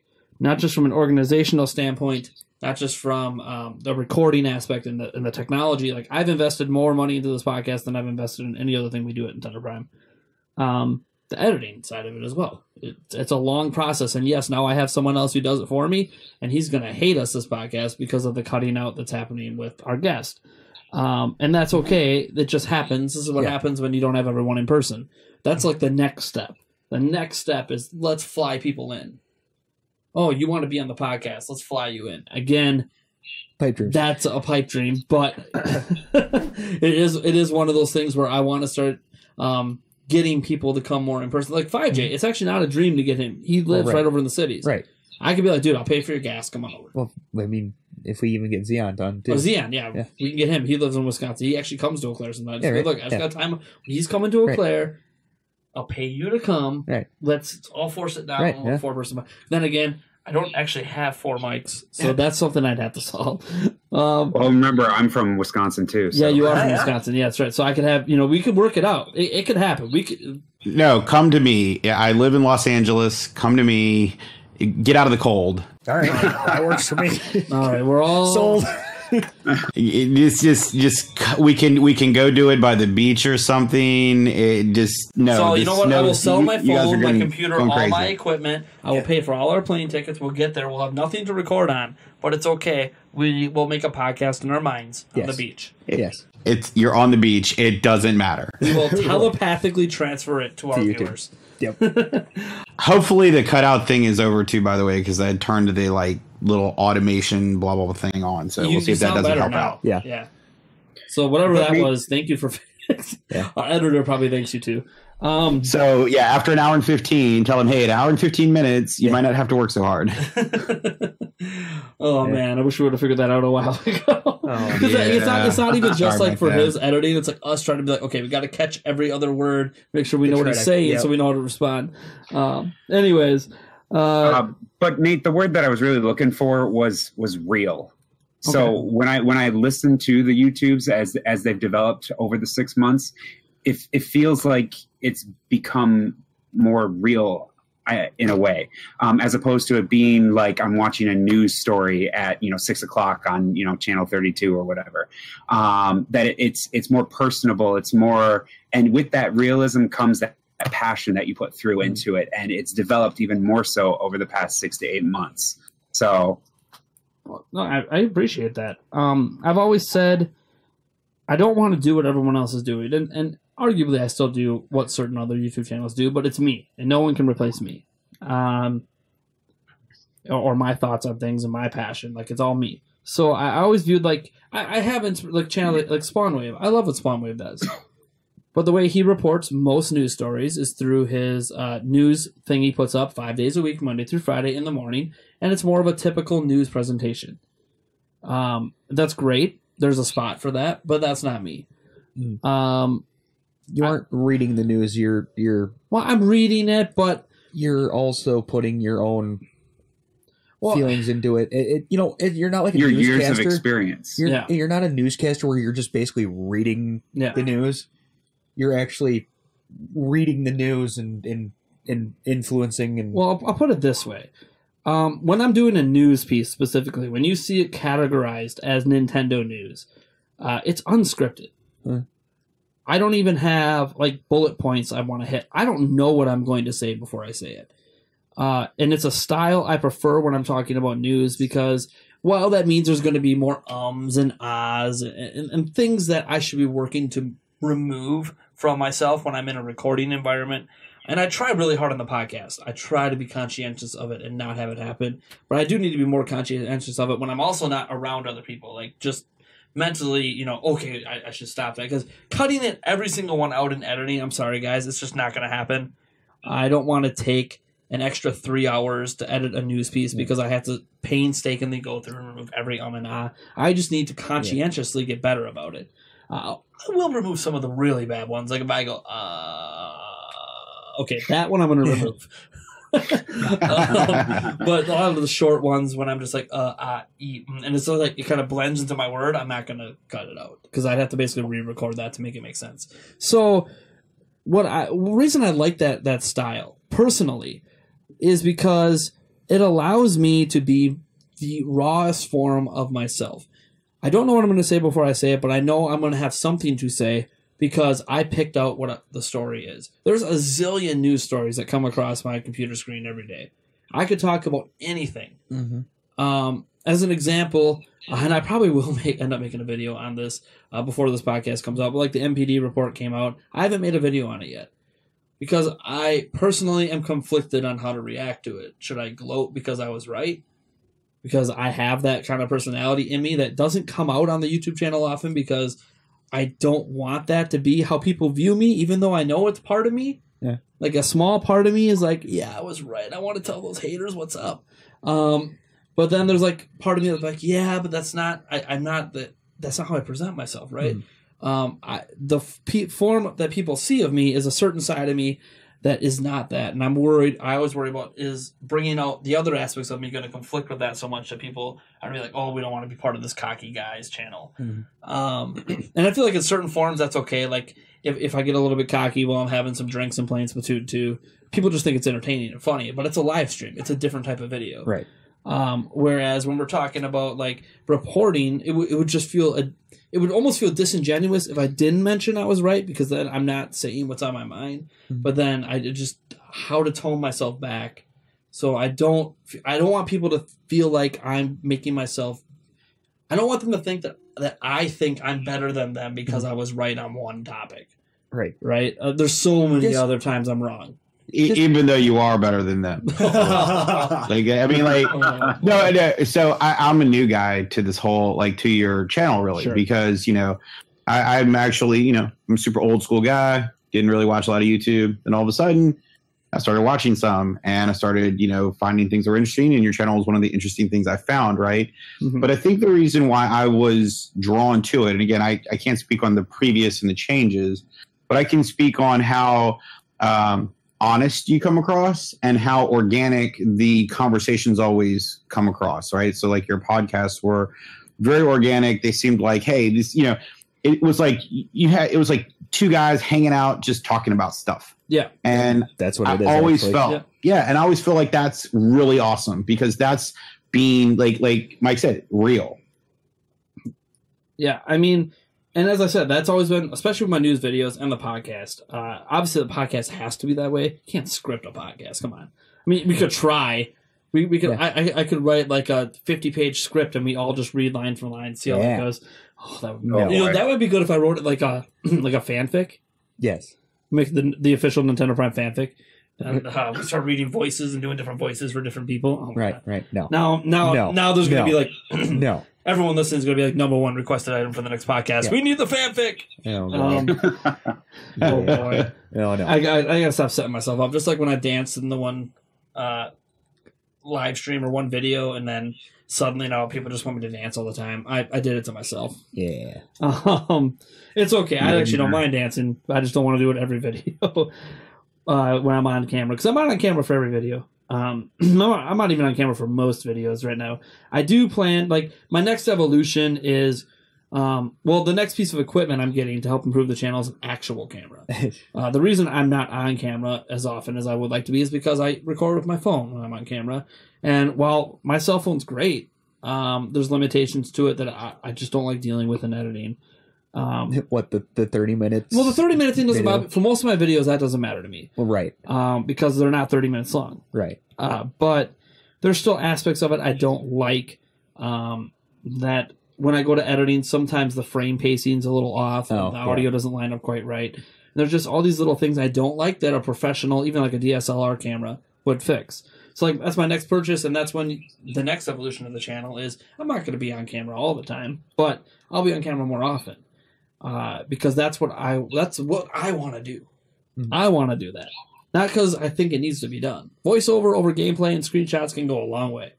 But I want to be an on-camera person. Not just... I don't want people to come to the podcast and be like, oh, hey, he is on camera? Yeah. He's a real person? Like, that shouldn't be a surprise to people. He does exist. And I think it's been less of a surprise to people because I do live stream quite a bit now, so people do see me on the camera a lot more. I got to throw this in. He's a real boy. Oh my god! But that is I'm just so glad that you two guys brought up the raw factor, the honesty, because I'm not always right, guys. If you guys watch my videos for any length of time, you know my opinions are my own, but sometimes I might get a fact wrong here or there, and I'm okay with that. I'm okay. I want to not ever get facts wrong, but it's going to happen. All I care about is that I'm true to myself when I make my videos. Right, and that can be, you know, how you're worried about always coming across as a cocky person. Mm-hmm. And going a long ways to saying, yes, I'm right on this one, but here's also where I've been wrong. Also pointing out that I do make mistakes. That goes a long way to, you know, say he's not just always pointing out he's correct. Well, that was the one thing. After people got mad about that MPD report, mostly because people felt like I was trashing on Switch without having all of the facts to support it, even though the facts now support it. It was that at the time I did a live stream shortly after I started seeing a whole bunch of negative reactions. I'm like, all right, let's address this. And I went in and I said, I understand why you guys are criticizing this video. But what I don't understand is why this video is being criticized, but this other video I made that you guys are referencing that is based on predictions with terrible titling that is stating a fact as if it's not a fact. And I'm telling you guys right now, the video I made about Switch being the best-selling thing on Black Friday and Cyber Monday, fake news. Oh, boy. I screwed up. I said it in the live stream. I was very critical of myself and my reporting on that and how it was just a prediction piece based on Adobe that I took as a fact. So did a lot of the rest of the internet, but I'm not them. I'm no excuse for it. Me doing bad research. And people loved it. There was like no hate. Because it was a positive piece about Nintendo. Uh-huh. Suddenly you have a piece that might not be so positive, and there's all this hate because for, a Nintendo channel can't possibly have a negative piece that's based on what I believed at the time to be factual information. It turned out was factual information. So it's one of those things that I don't feel so bad about that piece that I made about the leaked MPD stuff. Outside of the fact I probably could have did a little better job in the thumbnail. That thumbnail I probably shouldn't have put fell behind. I actually came up with something in the live stream. I can't remember now. That would have been a much better thumbnail. But thumbnails to me are always an issue. I'm not very good with thumbnails. I've never been good with thumbnails. It's one thing I want to improve in 2018. But it's you just brought up, admitting that I make mistakes. That was a mistake. Like, look, nobody noticed. Mm-hmm. By the way, I made a huge mistake. I noticed it. Mm-hmm. You guys didn't, so I didn't say anything about it because I don't. People don't want to draw attention to their mistakes if it kind of flew under the radar. Because you don't want to wreck your reputation. But it's kind of like, look, you guys are wrecking or feeling like my reputation's wrecked over this one thing, but really it's this thing that did it. Right. So, and I felt like some people in that were like, oh, okay, yeah. And then I even showed them, look, this is what all these people that are saying Switch was the best selling thing in November. Here's what it's based on, because it's the same thing I based it on. And look what it says right at the top. 2017 holiday predictions. It says it right at the top. So this isn't real. So it was one of those. I think one of those things where during that live stream, people were like, "Oh, why are you admitting to that?" Exactly, because I knew this moment might come where I was right on these MPD predictions. And I would be like, "I just want to shove it to you, shove it in your face." But I haven't made the video yet, just because I'm kind of like, "Yeah, okay, dial it back." I don't want to come across as something, but I do make mistakes. I am not perfect. I make tons of audio mistakes. In not the last video, because the last video I think was on net neutrality, a live stream. Mm-hmm. The video before that, someone said, "Dude, you're eating the mic when you talk." Admittedly, I know during that I didn't even realize I was doing it. I had my Blue Yeti microphone. I looked at it, and you could just see my lip mark on the pop filter. I was definitely literally eating the pop filter during that one, and I didn't notice that. And I'm glad it got pointed out, because it's okay, I do need to back up a little bit. And if the audio's a little low, I can adjust the gain and fix it there. So, I just thank you guys, obviously, for your kind words you guys have said. Whether you are watching the channel or you too right here on the podcast, whether you're a new viewer or obviously a long-time one. To me, the channel has just evolved in a way where I have evolved.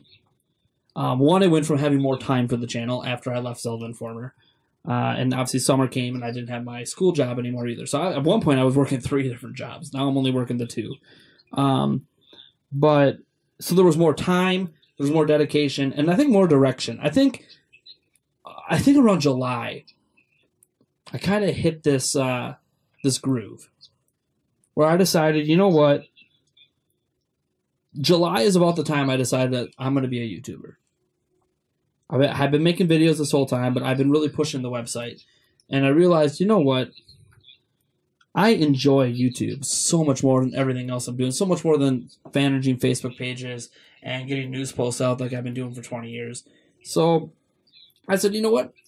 I like YouTube. And you know why I like YouTube? Not only because I can be myself, but because, man, this is a dangerous territory to enter into. I feel a personal connection with the viewers.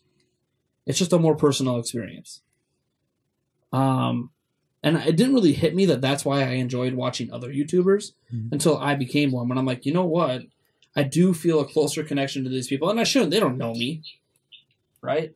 I don't... you two and Michael, I don't know you guys. We can never talk again after today.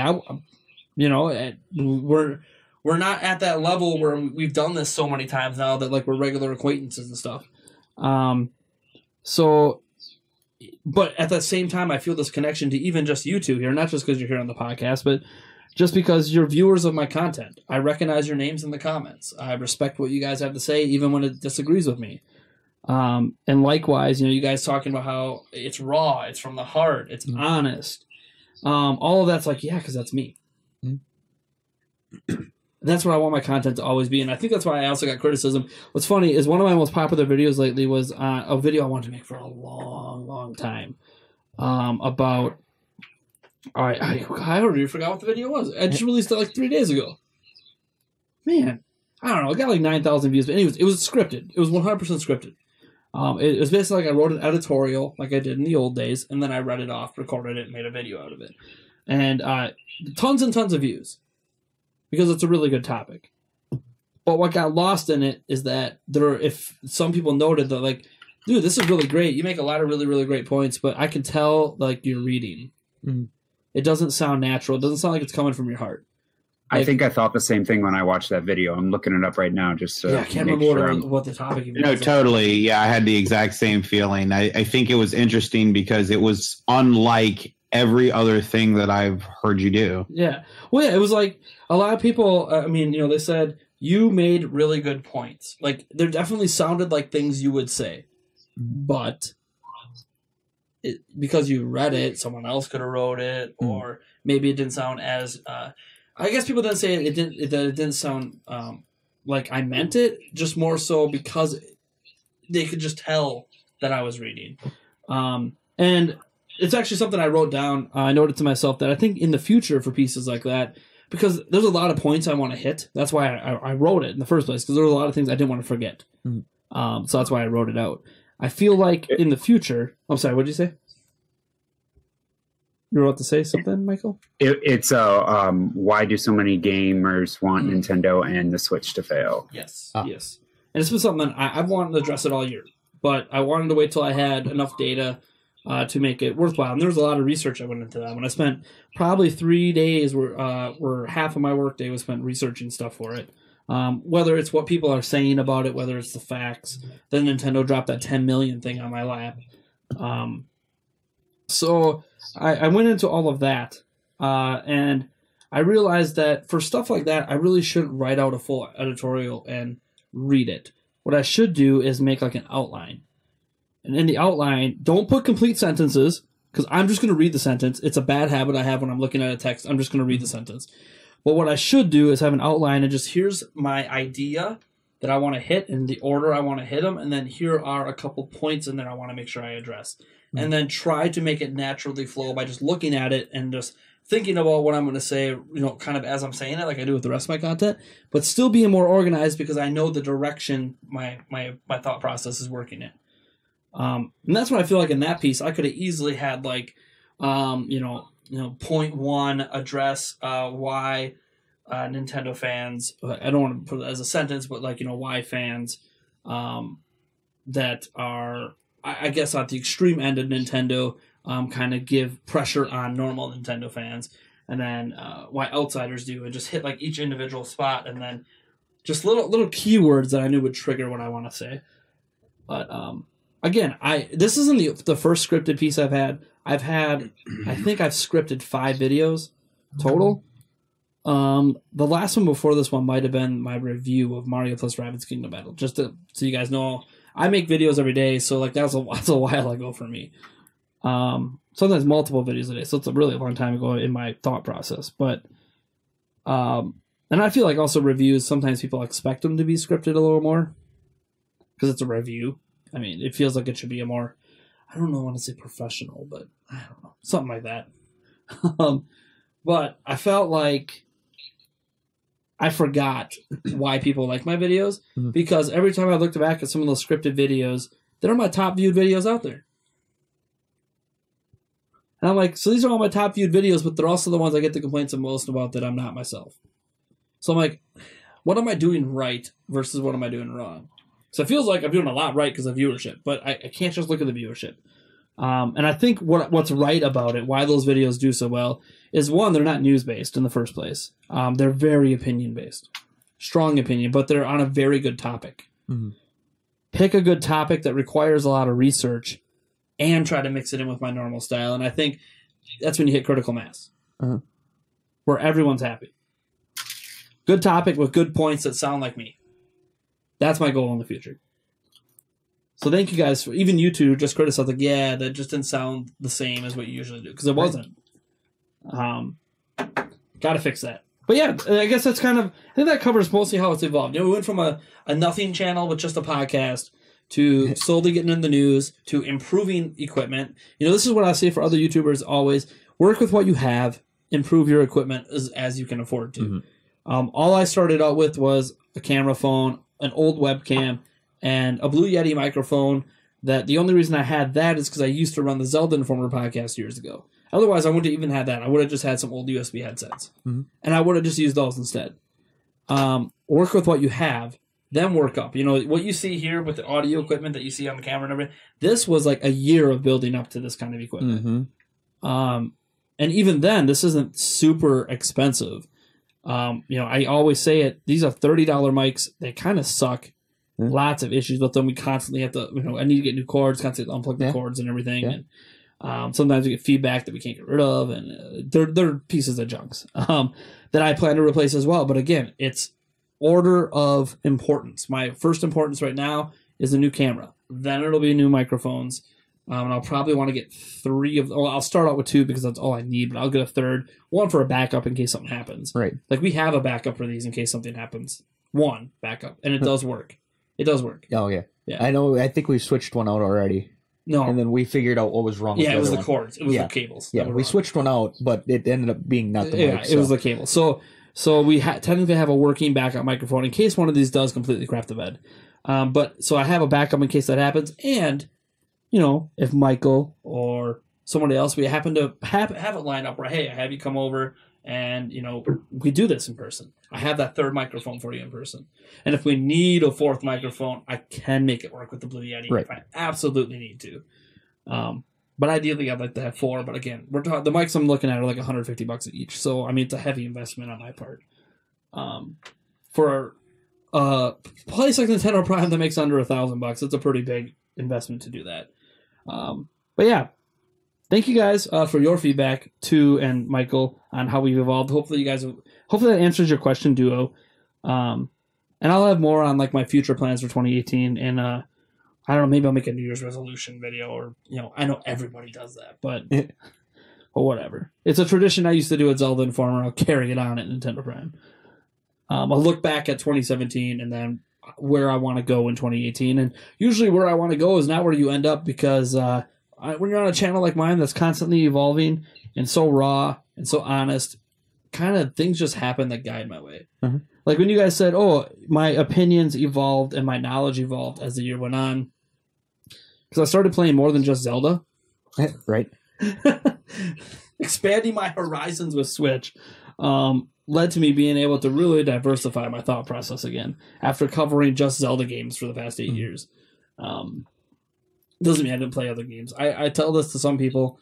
I'm a PC gamer, man. I've always been a PC gamer. I was a PC gamer. Well, it was NES, then Game Boy, then PC, and then PC's always stuck with me. But I play a lot of Nintendo games. All right, we're going to move on then to our last topic, or topics. This is just random time. Let's see here. I guess, Eric, let's start with you. What did you want to talk about? Are we sure we want to start with me? Yeah. Okay. I just want to get off the mic for a little bit, so. Oh, gosh. Are you sure you're going to be able to get off the mic for a while? Yeah.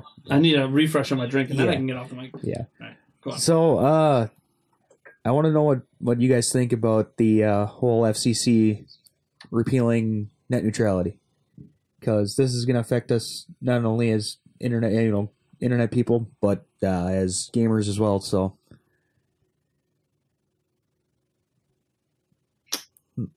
oh, this is so touchy.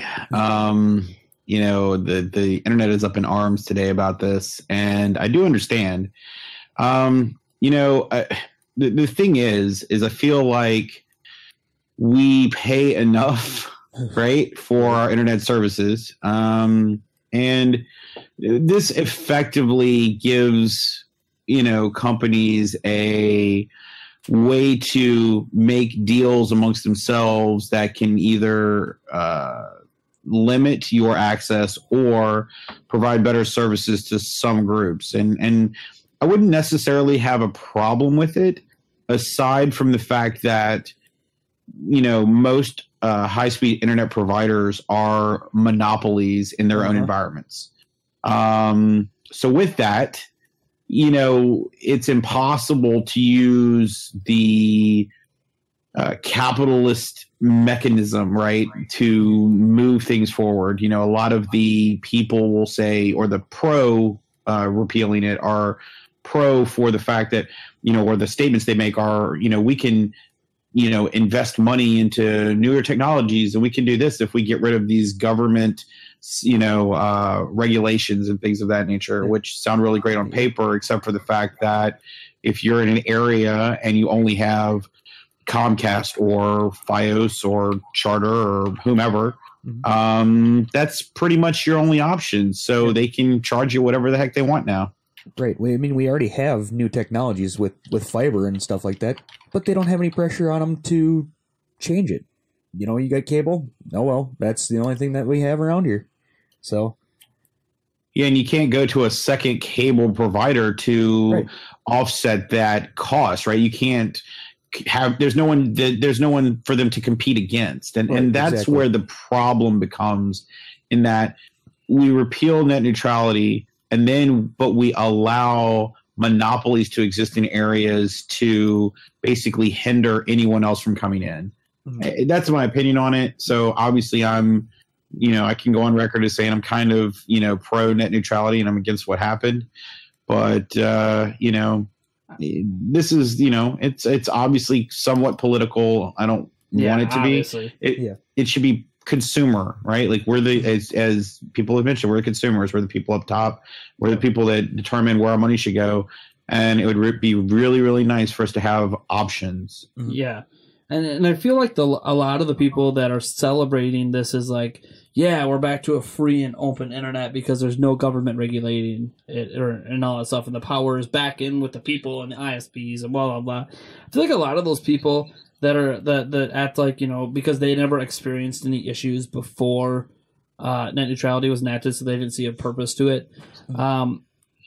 I just, this is a suspicion. I can't know, but I have to assume this is the case. Those people live in an area that have options. Mm-hmm. They live in a city or in a decent sized town. I mean, even here, there's a section of Eau Claire that actually has an option other than Charter. Oh, yeah. Yeah, it's a very, very small section where some people laid their own lines. But it's so small, and it's only like the very rich neighborhood, of course. Of course, it's a rich neighborhood. Yeah. And Verizon's done that in some towns as well, but then like they've cut it back because all that happens when that starts getting popular and expanding is the dominant company will do something that makes them impossible to compete price-wise or something. Mm-hmm. So, and for Eau Claire people, that Eau Claire for us is like 15 minutes away. That's probably ultimately going to end up being good because that's a competition making service better for everyone else. They might suddenly get 100 megabyte connections for the same price or something. Right. So I have always grown up in an area that's had one high-speed provider. Mm-hmm. We have multiple internet providers. Don't get me wrong, and they advertise themselves as high-speed, but they're just DSL. Right. They are capable of running a single Netflix stream at once, a single YouTube video at once at 720p, 1080p at a non-peak time. Yeah. And there's nothing wrong with that. Yeah, and this is actually an interesting thing because it gets deeper into the technology aspect of it, right? Like when we use you say DSL is not high speed. It's not high speed in the United States, but DSL in other countries is 100 meg. So. Yeah, it's a lot of things that go along with that. We call Charter high speed. There is the aspect that the United States is huge. It takes a lot of money to build infrastructure across such a land mass that the United States takes up and things of that nature. I don't understand the idea of saying, let's get the government out of the way so that instead of the government doing us wrong, corporations can do us wrong. Well, and here's the thing. The whole government doing us wrong thing.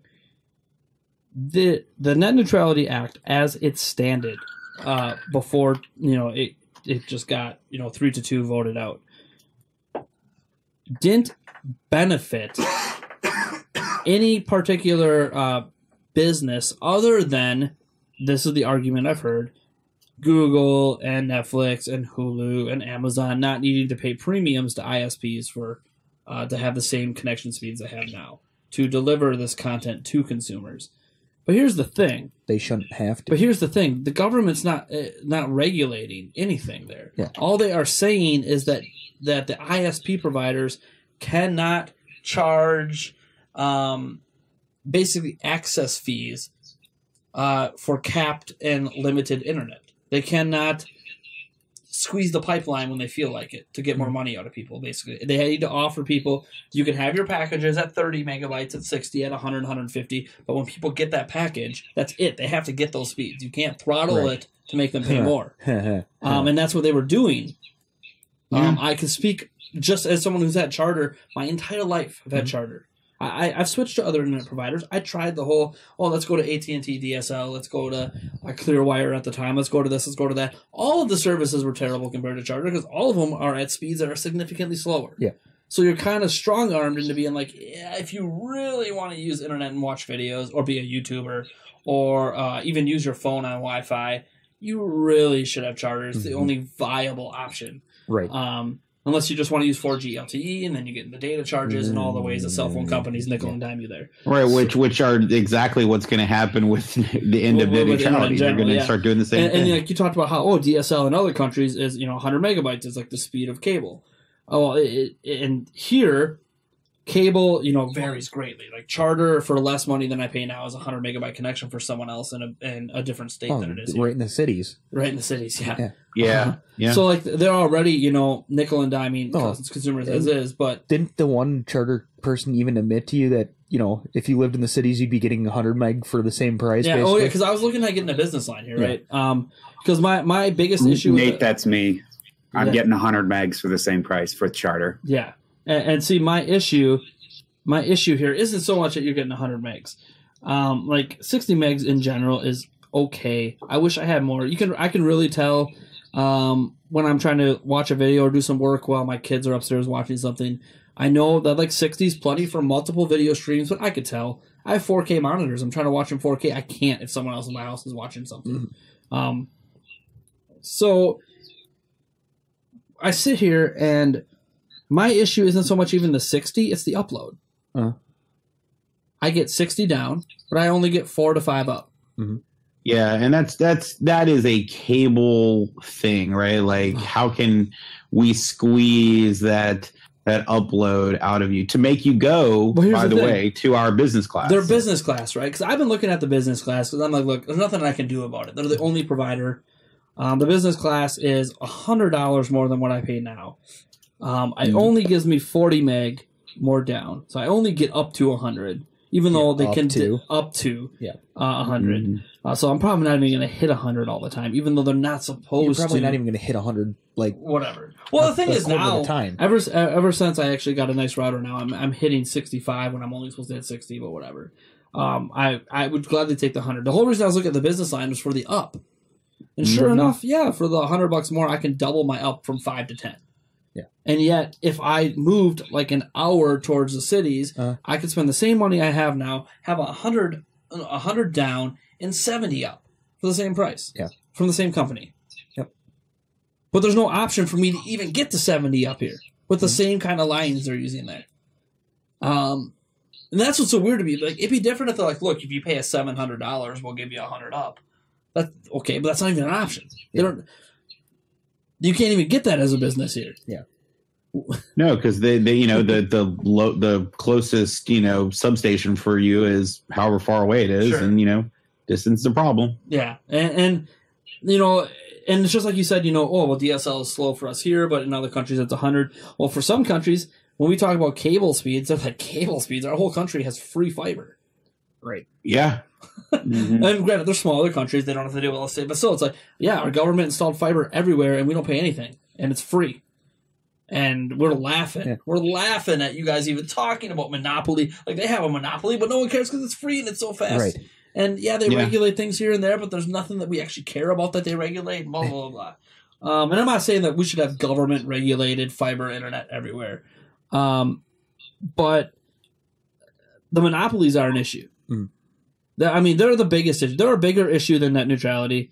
Doesn't mean that net neutrality shouldn't exist by far. But it is something that I feel like is being kind of swept under the rug. It's like, look, we need net neutrality because of X, Y, and Z. Oh, and monopolies. But then we're not talking about how do we fix the monopoly situation. Right. Because we didn't fix it when net neutrality was here. We just made it so they can't. Basically, they couldn't throttle the internet, control how we use the internet. Right. Yeah. But yeah, I mean that was a way for the administrations at the time to appease everyone. Yeah, it was a Band-Aid. Yeah. It made ISPs, not as mad as they could be because they get to maintain their monopolies, and it made consumers happier because we don't have to worry about Charter telling me, hey, look, as of today you can't use YouTube anymore because they failed to make a payment to us for their pipeline, so we're gonna suggest you guys go use Vimeo from now on or something. Because that's what can happen. Yeah. It never got quite that extreme outside of the fact that there was 2 months 3 years ago where I could not use Netflix because there was a dispute between Netflix and Charter. And you see these things happening, by the way, like Dish TV has got another thing with CBS recently, or DirecTV. I mean, you see these things happening in other environments that are very similar in delivery, because of this thing. Yeah, look at how TV... Like, if you wonder why some people are saying, oh, cable TV's dying, this and that, a lot of it's because of contract disputes and money and blah, blah, and how, every cable and satellite provider, none of them technically provide all of the exact same channels because there's all these disputes. And on top of all of that, now we have the internet streaming TV, and they're all fighting to get access and paying money. And if you look at how TV is really nickel and dimed, I mean, you might be able to provide. Like, I use DirecTV Now, right now, streaming DirecTV Now. It doesn't have everything I want. I have better service with DirecTV, but they don't have, rights for NFL Network on DirecTV Now yet. They don't have rights for certain channels to use there. And it's weird because, I watch Red Zone on my phone because I get it free from Verizon. But again, that's another paid thing Verizon and the NFL Network have. Trying to convince me to switch over to Verizon's TV stuff. And it's just all this competition there. You see that, and you go, that's what our internet can become. Mm-hmm. People fighting over access to YouTube and Netflix and Hulu and Amazon Prime. That is what internet can become in the marketplace we're in, except what makes it worse is that that's what it's like in the cities. At least they have options. Yeah. They could choose, hey, if I don't care about Hulu, then I'll go with the company that doesn't let me use Hulu. But it'll be here, it'll be like, well, Charter doesn't want me using Netflix, so I just can't use Netflix unless I get a different internet provider that's significantly slower. And good luck watching Netflix. And then, and I want the Hunger Games of internet. What? I want the Hunger Games basis of companies having to fight for me. Yeah, right. So, what I want to see happen, and when I contacted my congressman about net neutrality, and I was like, look, I believe in it. I went through the Save Net Neutrality website and everything, contacted my congressman, and just threw my support in the ring. I said, oh, by the way, I think a more important thing to start addressing here in the state of Wisconsin is the fact that Time Warner Cable owns all the cable lines in every area that isn't a major city. Huh? It needs to be addressed. I should have more than one option. I shouldn't be a business in the Eau Claire area or the Chippewa Valley and not be able to get decent upload speeds, even though I can elsewhere. And I know you can argue, well, it's because the station, is further away and it's harder for them to get the decent upload speeds out. And that's fine. I get that. So allow competition to come in and do it for them. Yeah. The competition might be willing to build the station here then. As I just said, we have a place in Eau Claire that is offering the higher ups for the same prices. But they're not going to expand because Charter's already talking about offering people, better speeds. They can't offer the up, but a lot of people aren't going to care about the up. Right. Because they're not like me. They're not uploading tons of content. They care about the down. So Charter is going to end up stifling them and not letting it get out of the rich neighborhood, which I can't afford to live in anyways. Right. And it's like, that stuff needs to be stopped. And I do understand any company that wants to come lay fiber lines, they can.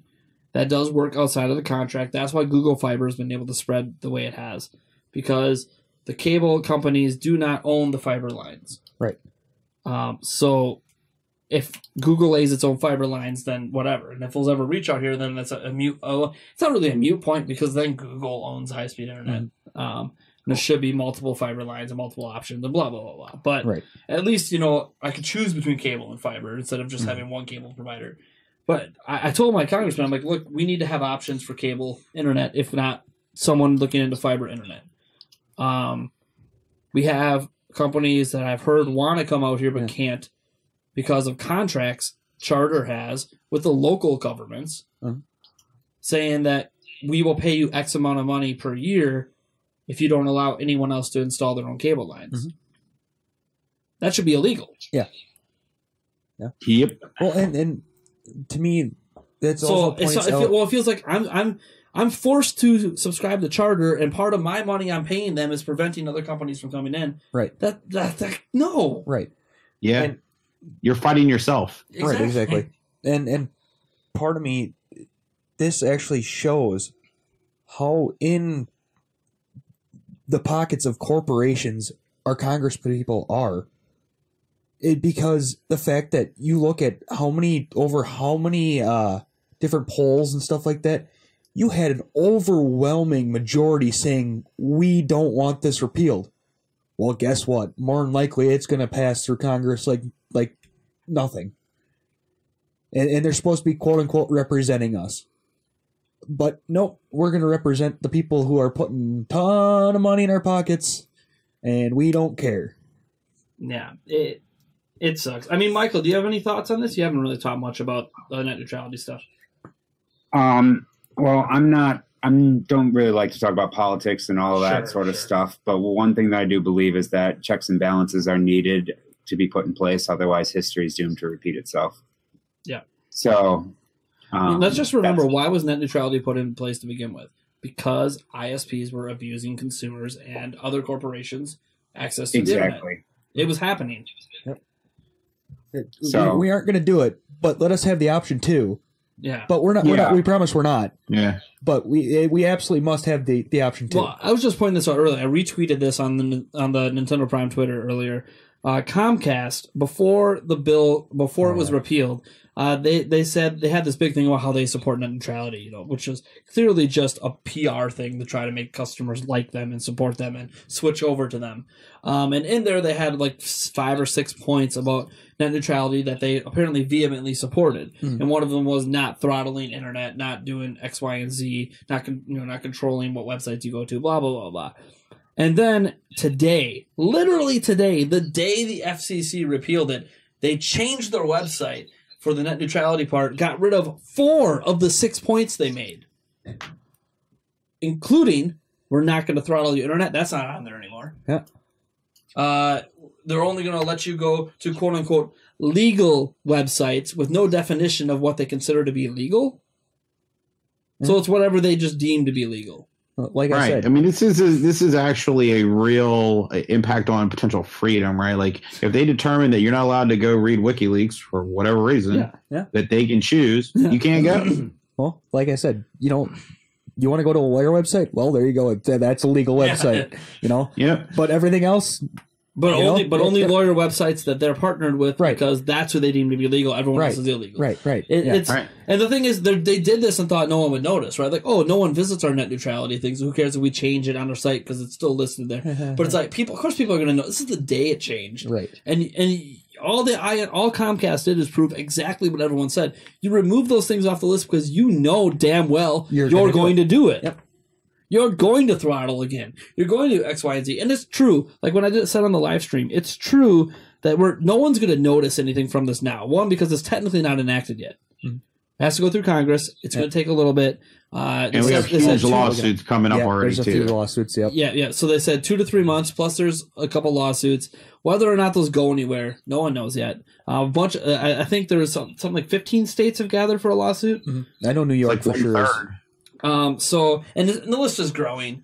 And whether or not that goes anywhere, I don't know. It might ultimately just end up as the federal government might just say, look, we're just going to put the power in the states' hands. Yeah, that could be definitely a possibility too. We're just going to say, look, if you want to have net neutrality, you determine it on the state level. We're not going to do this federally. It'll never work though because the internet is not a state thing. Right. I know that's the problem. They're not going to be. It's just. I'm not going to say it's going to get worse, but it's not going to get much better. And I have a feeling that's how the federal government, if they truly believe in abolishing net neutrality, they're gonna be like, look, that's just what we're gonna do. And I realize it could rise all the way to the Supreme Court. But reality is that if the FCC went one way, the Congress, the House, and the Senate, all those people agree it's going to go that same way. Supreme Court's probably going to go that way as well. Just because they're going to say, look, fine, if you guys all believe in this, not every state is signing this, so we're just going to say states decide. And as you just said, like, because the cable companies aren't necessarily based in single states, multi-states, and also, like, it's going to be way too hard for a state to try to regulate it. And again, you're going to have a lot of people opposing, why is the government regulating again? Yeah. And then you're going to have some states are going to over-regulate. Yeah, but that the people that are, the people that said, oh, we don't want the government to regulate, I mean, for this, they were really, really the small percentage of people. Oh, yeah. It's one of those things that, I know that this does dive into politics, and we generally don't cover politics here. No. I don't care if you're Democrat, Republican, any other third party, libertarian or whatever you are, or I don't care. And apparently America doesn't care either. When it's 86 to 90% of America, that crosses borders. That's all lines. Nobody wants this, besides people who are tricked into thinking that the government shouldn't regulate anything. Because government's bad at one people thing, that it's bad run cable companies. And it's like the government wasn't regulating. They were limiting, which I guess you could say is a regulation. They were basically just telling ISPs can't screw people over. We took power away from corporations is what the government did. Yeah. And now they're giving that power right back. And again, you look at what happens to cable TV that doesn't have the same sort of regulations. That can happen to your internet. That's not going to be good for anyone. And it is what it is. Yep. There's nothing. There's not nothing we can do. Again, contact your congressmen. If you find out, pay attention. By the way, this is something people don't do. They don't. Everyone will admit. I think it was something like all 50 states. The overwhelming consensus was that Congress and politicians are corrupt. Oh yeah, it's just not theirs. But it's just not theirs. Yep. Yeah, it's all the other states. It's all the other states' problem. They don't actually look at. What did my congressman vote for? What has my congressman done and said? Right. They don't actually know. Right. They just know the nice speeches he gives on TV and the cool commercials and the babies they're kissing because that's what money pays for. Uh-huh. They're not seeing what's actually going on because they don't pay attention. So pay attention. If you really want net neutrality to get reenacted or potential monopolies to get done, pay attention. If your congressperson is one of the people that helps get this passed, threaten their job. Get them the heck out of here next year when elections come up.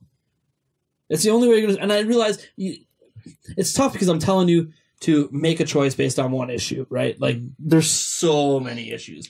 Like, you don't want to put a bigot in control that happens to agree with your stance on net neutrality or something like that. Right. I get it. But it's still one of those things where we got to pick and choose our battles. I don't think there's any one candidate that's going to agree with everything you want them to do. Right. So you just have to pick the one that you feel like is going to at least get something done that you want. And to me, net neutrality is that important. Net neutrality is enough that I will pick one candidate over another, regardless of what other things they have, unless it's something that's very, very morally against me. And I know some people will say, like abortion or whatever and all that stuff can be a moral thing. I don't even care at this point because it obviously hasn't made a single difference in who you vote for right now, whether it's pro-life or pro-choice. Abortions are legal and they're based on the states. So my vote for that's not going to matter. So I might as well vote for something that's going to make a difference. And if I can vote a congressman in power in Wisconsin that can make a difference on something I care about, rather than doing this morality vote that's not going to make any difference, then that's what I'm going to do. And that's what I implore you guys to do too. Do more research. This is a prime example that we all need to pay more attention to who we elect in office. And you never know. Threatening their jobs may actually change their mind. Well, it's the only power we have as a people. The power of the people is that we put these people in power. And I realize there's a lot of things that go behind that we don't necessarily control. A lot of manipulations. Oh, yeah. That's why it's all about money. It sucks. But I'm not going to tell you to be educated on every issue, but find the issues you care about, like net neutrality. See where your congressman stands on it, and make a difference in the voting next year. That's all we can really do. Otherwise, just hope and pray. Throw a Hail Mary up in the sky and be like, hey, can a God please exist and catch one for me, please? Yeah, right. Just one time. Can we have Aaron Rodgers throw it? Aaron Rodgers. We did. Aaron Right Rodgers now, we is just need the internet god, the god of the internet. That's all we need. Just the one. Internet gods. Internet gods. Please save us in the United States. We need your help. While you're at it, help Australia out and other countries that have government-regulated internet that actually is worse than what we have right now. Jesus, for help. sure. Help them out, too. They need help with their internet. You know what? Go to Australia and some like Brazil and help out the video gamers there as well, man. Yeah. Oh, my God, are they being overcharged? All right. Okay, next part of this topic. Yes. Believe that, too, had something you wanted to bring up. Yeah, we touched on it a little bit earlier, actually, but it feeds into something else. But it was the NPD report, actually. The thing that I thought was interesting wasn't the thing that everybody got up in arms about, really. Mm-hmm. It was the giving out of numbers. Like that, random people were tossing numbers out there, and not that they weren't accurate or anything. It's just like when somebody gives me a number, like I want to know it's tangible and know that this is an accurate thing. And this has nothing to do with you either, by the way. This is across the board. Like other YouTubers were tossing numbers out and doing these things because of like one blurb on a website type deal. And I was just like, even today, I was watching the actual. The slide deck that the analysts had put together, and they had no numbers. And I'm sitting here going, okay, I get that, PlayStation great, and Xbox did great, and Switch did really well too. But what are the numbers, right? Like they have them, they know them. Why can't they tell them to us? Numbers, people care about these things, and when you give me some numbers and say, believe me, these are the numbers, and then the report comes out and there's no numbers attached to them, it drives me a little bonkers. Here's the thing. I've learned this of following the NPD for all these years and reporting on it tons of times for Zelda games and Nintendo systems and blah, blah, blah.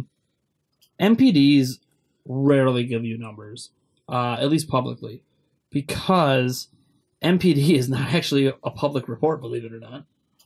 It's a private report for businesses. It's not supposed to be public. We as a public shouldn't even be aware the NPD exists. The only reason that we're aware it exists is because companies use it to gloat. PlayStation's going to let you know that the NPD exists because they were number one and had their best-selling month ever for PlayStation. Yeah. They want to use it as a point to get fans talking and puffing out their chest and spreading the goodwill of PlayStation. Xbox is going to let you know that, hey, we had our second best-selling month ever, and we made more money than Sony. So we're going to puff out our chest and get our fans to puff out their chest. Nintendo, meanwhile, doesn't want to say anything because the numbers probably aren't at a level that would be impressive to a lot of people in comparison to Sony and Microsoft. So instead, Nintendo did this whole, we're going to drop a tweet that we sold 10 million units. Mm-hmm. We're going to drop a PR report. We have sold 10 million Switches lifetime to date, which is a positive report. But notice how there's no mention of what they did in November. Right. Because, again, November probably wasn't extremely impressive in comparison to their competitors. And they know that. They know they can't puff out their chest. We sold 800,000 units when the other platforms doubled it. Mm. Sure, and we know that like some of that was based on just numbers, right? Sales numbers. Things were on sale, Black Friday sales, PS4s were. It makes logical sense. Right, like Xbox made the most money because they sold $500 systems, that just came out. So there's that thing, but the thing that actually made me really think about this NPD report was not so much that, but it was the level of anger that some people had towards the reporting of it. And it goes along with the anger that they were giving you on your reporting of it, and then the anger that I saw around, the rest of YouTube and other people. And I thought that was really interesting that people, and we touched on this a little bit earlier about how people were very angry over something that's not super positive. It's like, hey, it's not the greatest thing ever, so I'm telling the truth. So I'm going to be angry about the truth because the truth apparently drives everybody insane. But it does lead into the side piece of there are people such as yourself who just simply speak their mind and say this is what they think. And if some people hate on them, then they go, hey, you hate on me, whatever. I'm just telling you the truth. But then there are those people in YouTube that live their entire YouTube life by trying to make people hate them. and they puff out that, oh, this is for all the haters out there. Like every video is, somebody's hating on me, somebody's doing this. And I see this a lot in the, unfortunately in the YouTube gaming space, which I really don't understand. And it's that the idea of when you say, hey, look at this hater, it brings out the, it makes people kind of hate you more, right? Like you're like inviting this now because now this is your entire existence, right? This might be the Viner effect. Exactly. Vine closed down, and Jake Paul, Logan Paul, and all that group, Rice Gum, and all this stuff started coming to YouTube and blowing things up, and all of it was based on like fake beef and drama and hating on the haters. What does Jake Paul do? Dab on the haters or whatever it is. Yeah. And it's like it draws attention to haters nonstop, like every video or every other video, writes diss tracks about the haters. And I feel like it's leaking into the gaming sphere because those channels blew up, so everyone's trying to ride the wave. I mean, I feel like we're a different group, though. We're a smarter, more thoughtful group, really. And I don't mean this is not to slight anybody, but like when I see these videos and like every video by like a certain YouTuber, who I'm definitely not going to name because I don't want to drive anybody over there because I think it's ridiculous. And everything is this person hates on this or this person is doing this. You're going to have to tell me off. It's just. Yeah, it turns me off completely. I actually unsubscribe completely because it's like I'm tired of the same videos over and over again. It's crap. Yeah, no, I get that. And I mean, obviously, the same videos over and over again. It is something I struggle with at times. I try to be mindful of not beating a topic into the ground. Some YouTubers will do that because, hey, look, that video was popular. Yeah. Let me just find a new way to talk about the same topic. That's really the same thing again. And if it's the way I could talk about it is someone was dissing me, so now let me diss back and be like I talked about earlier. Oh, I want to puff out my chest on this MPD report and throw it in my haters' faces. But it's like, what do I accomplish doing that, right? But you know what? Doing it once in a while is not a big deal. No, it's not. But it's one of those. It is my most disliked video ever. There were 2 points that people disliked my report on the MPD. One, because it was from a forum source that I trusted, but they didn't. So they viewed it as me not having enough references, so I shouldn't even be talking about it. 2, hating on it because, again, it didn't paint Nintendo in the most positive of lights. Mm-hmm. Even though I spent the majority of the video explaining how like 800,000 units is a good number, and how we shouldn't be panicking, and it was still hard to get a hold of a Switch in some places, and all these other platforms were cheaper, and blah. Like there's this multitude of reasons that PlayStation and Xbox should have did better than the Switch, and we should have always expected it to perform better than the Switch in November. But we kept thinking, well, it's the hottest item out there. Then we had the Adobe prediction come out that said it would be a top 5 item every single day. Blah, blah, blah, blah, blah. So, like, we had all this momentum that people wanted to buy into because it's been a while. It's been a full generation, basically, of we're Nintendo fans. We got crapped on a lot. Not necessarily because it's our fault. It's not necessarily our fault that, like, the Wii U didn't perform well. That's all on Nintendo. But it's still one of those things where the Wii U was kind of the butt end of this generation that took all the jokes. Mm-hmm. And so we got crapped on for a long time. But now that we have this what so far is a rapidly successful platform, we're starting to puff out our chests. Mm-hmm. And everyone else is kind of feeding into it, like Adobe and all these other companies that did predictions and projections and blah, blah, blah. So we're like, all of a sudden, here's this Nintendo channel that's been, kind of puffing my chest out about it. It's a great year for Switch. It feels great to be back as a Nintendo fan. Blah, blah, blah, blah, blah. All of a sudden, the reality is this thing happened, and I want to talk about it, and I want to talk about it. And I said this in the video. The only reason I was talking about that leak is because I knew how Nintendo fans were going to react once it came out. Mm-hmm. I was getting ahead of the storm. I'm like, look, people are going to be mad about this. I want to get ahead of it and explain why they shouldn't be. And why it's okay, and why we need to relax. And instead it came out as, well, you're the first person I heard this from, so F you. You're wrong. You have no facts. You have no this. You have no that. Turns out my leak was, or the leak, it wasn't even my leak. It was a widely reported on leak. Even though I was one of the first people to bring it to YouTube, there were several YouTubers that covered it after me. And now MPD is out and it's proven to be true. Forgive me, I trust that person now. That person that leaked that NPD report. No, absolutely. You have to. Had legit they were 100% right. Yeah, they had legit stuff. I mean, they were off on. They were off on one thing. They were off on. I think they said that Super Mario Odyssey was number 2 for the month, and it ended up being number 4, but that didn't include digital sales. So I don't know if the company they got their thing from had some information that the NPD didn't have, and maybe they had a digital report from Nintendo, because it was their report came from a company who has access to the NPD, but it's an analyst group. Mm-hmm. So that analyst group could have additional information. We don't know. But they were true. The thing is, true. They can be getting it from other sources. Yeah, spot on. You can't be that spot on with the hardware and not have access. Right. So it's like clearly they knew something. So I'm going to trust them in the future. I'm sorry. That means if I report on stuff a little bit before the NPD comes out next month, it's because it came from the same source that got it right. And if and when he gets completely trounced and maybe it looks like he's making stuff up, then I'll stop believing him. And I will eat the bullet on my misreporting. Well, and, like the Adobe thing that you were talking about, I think they were seeing the excitement of the Nintendo fans, and they were kind of just feeding into it a little bit, trying to drive their views, trying to pull people in. Here's what they saw. Adobe had 2 things they based, at least from what I see from the outside looking in, because this was the same. I could understand why a company would have projected Switch being the hottest selling item. One, because obviously it was like 6 of the last 8 months, it was the top selling video game platform. And for parts of November, while they were working on those projections, Switch was the number 1 selling platform on Amazon. So you have those 2 bits of information. You're like, well, obviously Switch is going to blow up in the number 1 sales season because it's been one of the best selling, electronic devices all year. So has PlayStation 4. It actually wasn't that far ahead of PlayStation 4 overall. Yeah. So, I mean, and PlayStation 4 is going to be significantly cheaper, and there was no big games coming out for Switch, like exclusive games in November. Right. All these factors working against Switch actually having a big sales year beyond it being it's the first holiday. I always perform well the first holiday. Yeah, because most platforms release on that holiday. Yeah.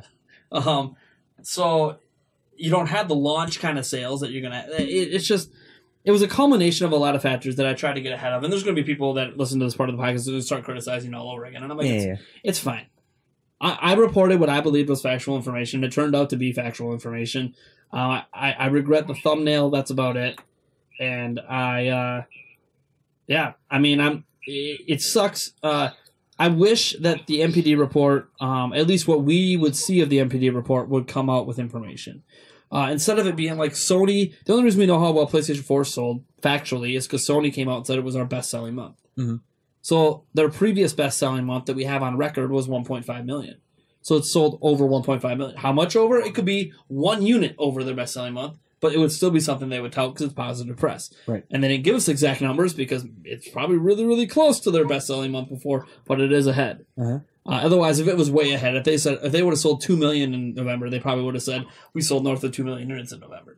Because again, that's a number that they could tout about instead of saying, "Oh, it's our best-selling month, but we only sold 50,000 more units." Well, it doesn't sound as impressive. Mm-hmm.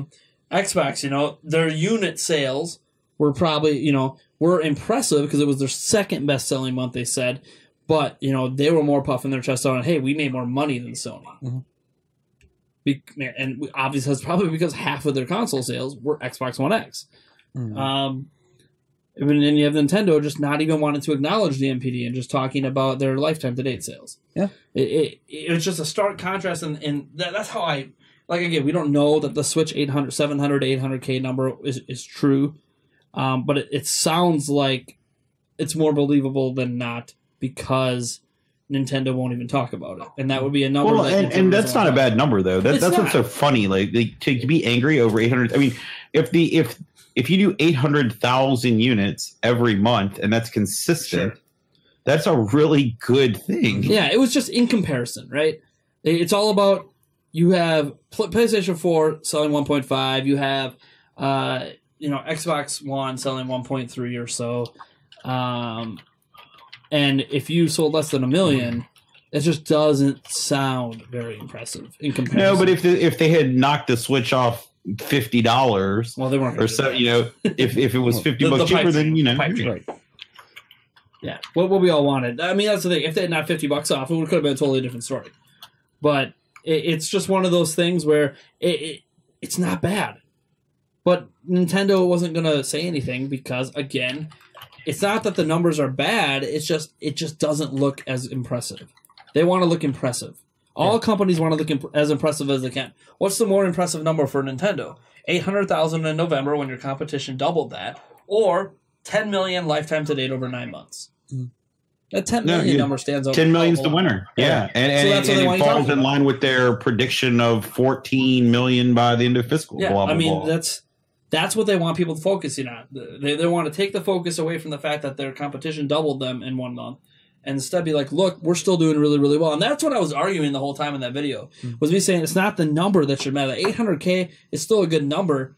The momentum of Switch is maintained. Mm-hmm. That's what you should look at. Mm-hmm. Just because it wasn't the top selling or it got doubled up by PlayStation, who cares? Mm-hmm. Who cares? It should get doubled up on PlayStation 4.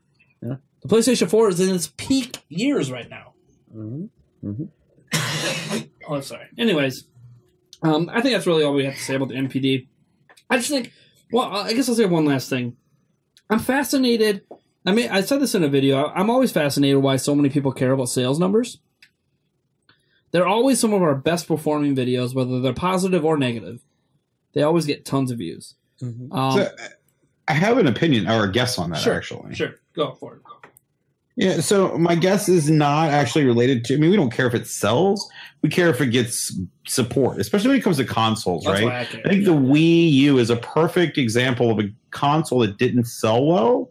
And so it didn't get a lot of games after that, or so, yeah. Afterwards, yeah. Yeah, well, I mean, that's the thing. I care about the sales figures in so much of, one, I'm just really interested. I enjoy looking at the history of the video game industry and just seeing sales trends of systems. Like when people tell me, how this is actually funny. This is a recent comment someone made about how, again, Nintendo going the way of Sega and that Wii U should have been their Dreamcast. And I've just said, every time someone says that Dreamcast is why Sega is third party, man, they've never actually looked at the sales data, have they? Dreamcast sold almost as well as Switch.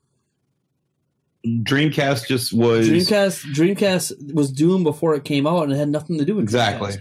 Sega was so in debt after all the rushed hardware launches before Dreamcast. Like, if they had not launched anything from Genesis until Dreamcast, they would have been fine. But they launched like 3 platforms in between that all tanked. And that really sunk them to a depth where they had this amazing system. It had a high adoption rate. It was selling like gangbusters in the first 10 months, but it didn't matter. It was too late. Mm-hmm. And that's the thing. Like Dreamcast, everyone's all impressed with these Switch numbers. Dreamcast was right there with those numbers. But they had to discontinue it and had to go third party as a drastic measure to hopefully not go bankrupt. Because it didn't matter how well Dreamcast was selling at that point. And it had tons of content coming out too. You look at, everyone talks about the Switch's lineup. If you actually look at the release slate on Dreamcast, it was highly consistent with top quality games the entire time it was out. But it didn't matter. So yeah, that's another thing. Like it just fascinates me looking at the sales history of systems. The trends, why systems may be sold better than others. Because I don't want to say I'm a gaming historian. I'm not really. But I'm just, I guess I like watching the trends in the industry and why things happen. Not so much to make predictions or projections myself, just because it just fascinates me. Have you ever wanted to learn like certain aspects of history just because it fascinates you? Mm-hmm. Mm-hmm. Can't really explain why. Like I'm really into ancient Rome and the medieval ages. Mm-hmm. I can't explain why. But it just fascinates me, the politics back then, the battles, the strategies, how they dealt with sicknesses that just seem baffling today. It just interests me. There's no point to me knowing it. There's no point to me knowing the real story of William Wallace. Right. It doesn't matter. I'm never going to use it in my life for anything important. It's just fascinating. And that's the way I am with sales numbers. Granted, sales numbers I can argue can impact my work here, but that's only because everyone else seems to be interested in it. But the reason they seem to be interested in it has everything to do with fan wars. Yeah. And that's what sucks, because I don't really want to fuel fan wars, but I know every time I report on any sort of sales figure, it fuels fan wars of some type regardless of what the report is. So I feel like I'm supporting something I'm actively against just because it's something I'm interested in, but people aren't interested in it for the same reason I am. It's really weird. I don't know, it's a weird feeling, knowing that I'm so against fanboyism and fan wars, but I know what I report on is going to cause it. It's a conundrum. I'm always caught up in that.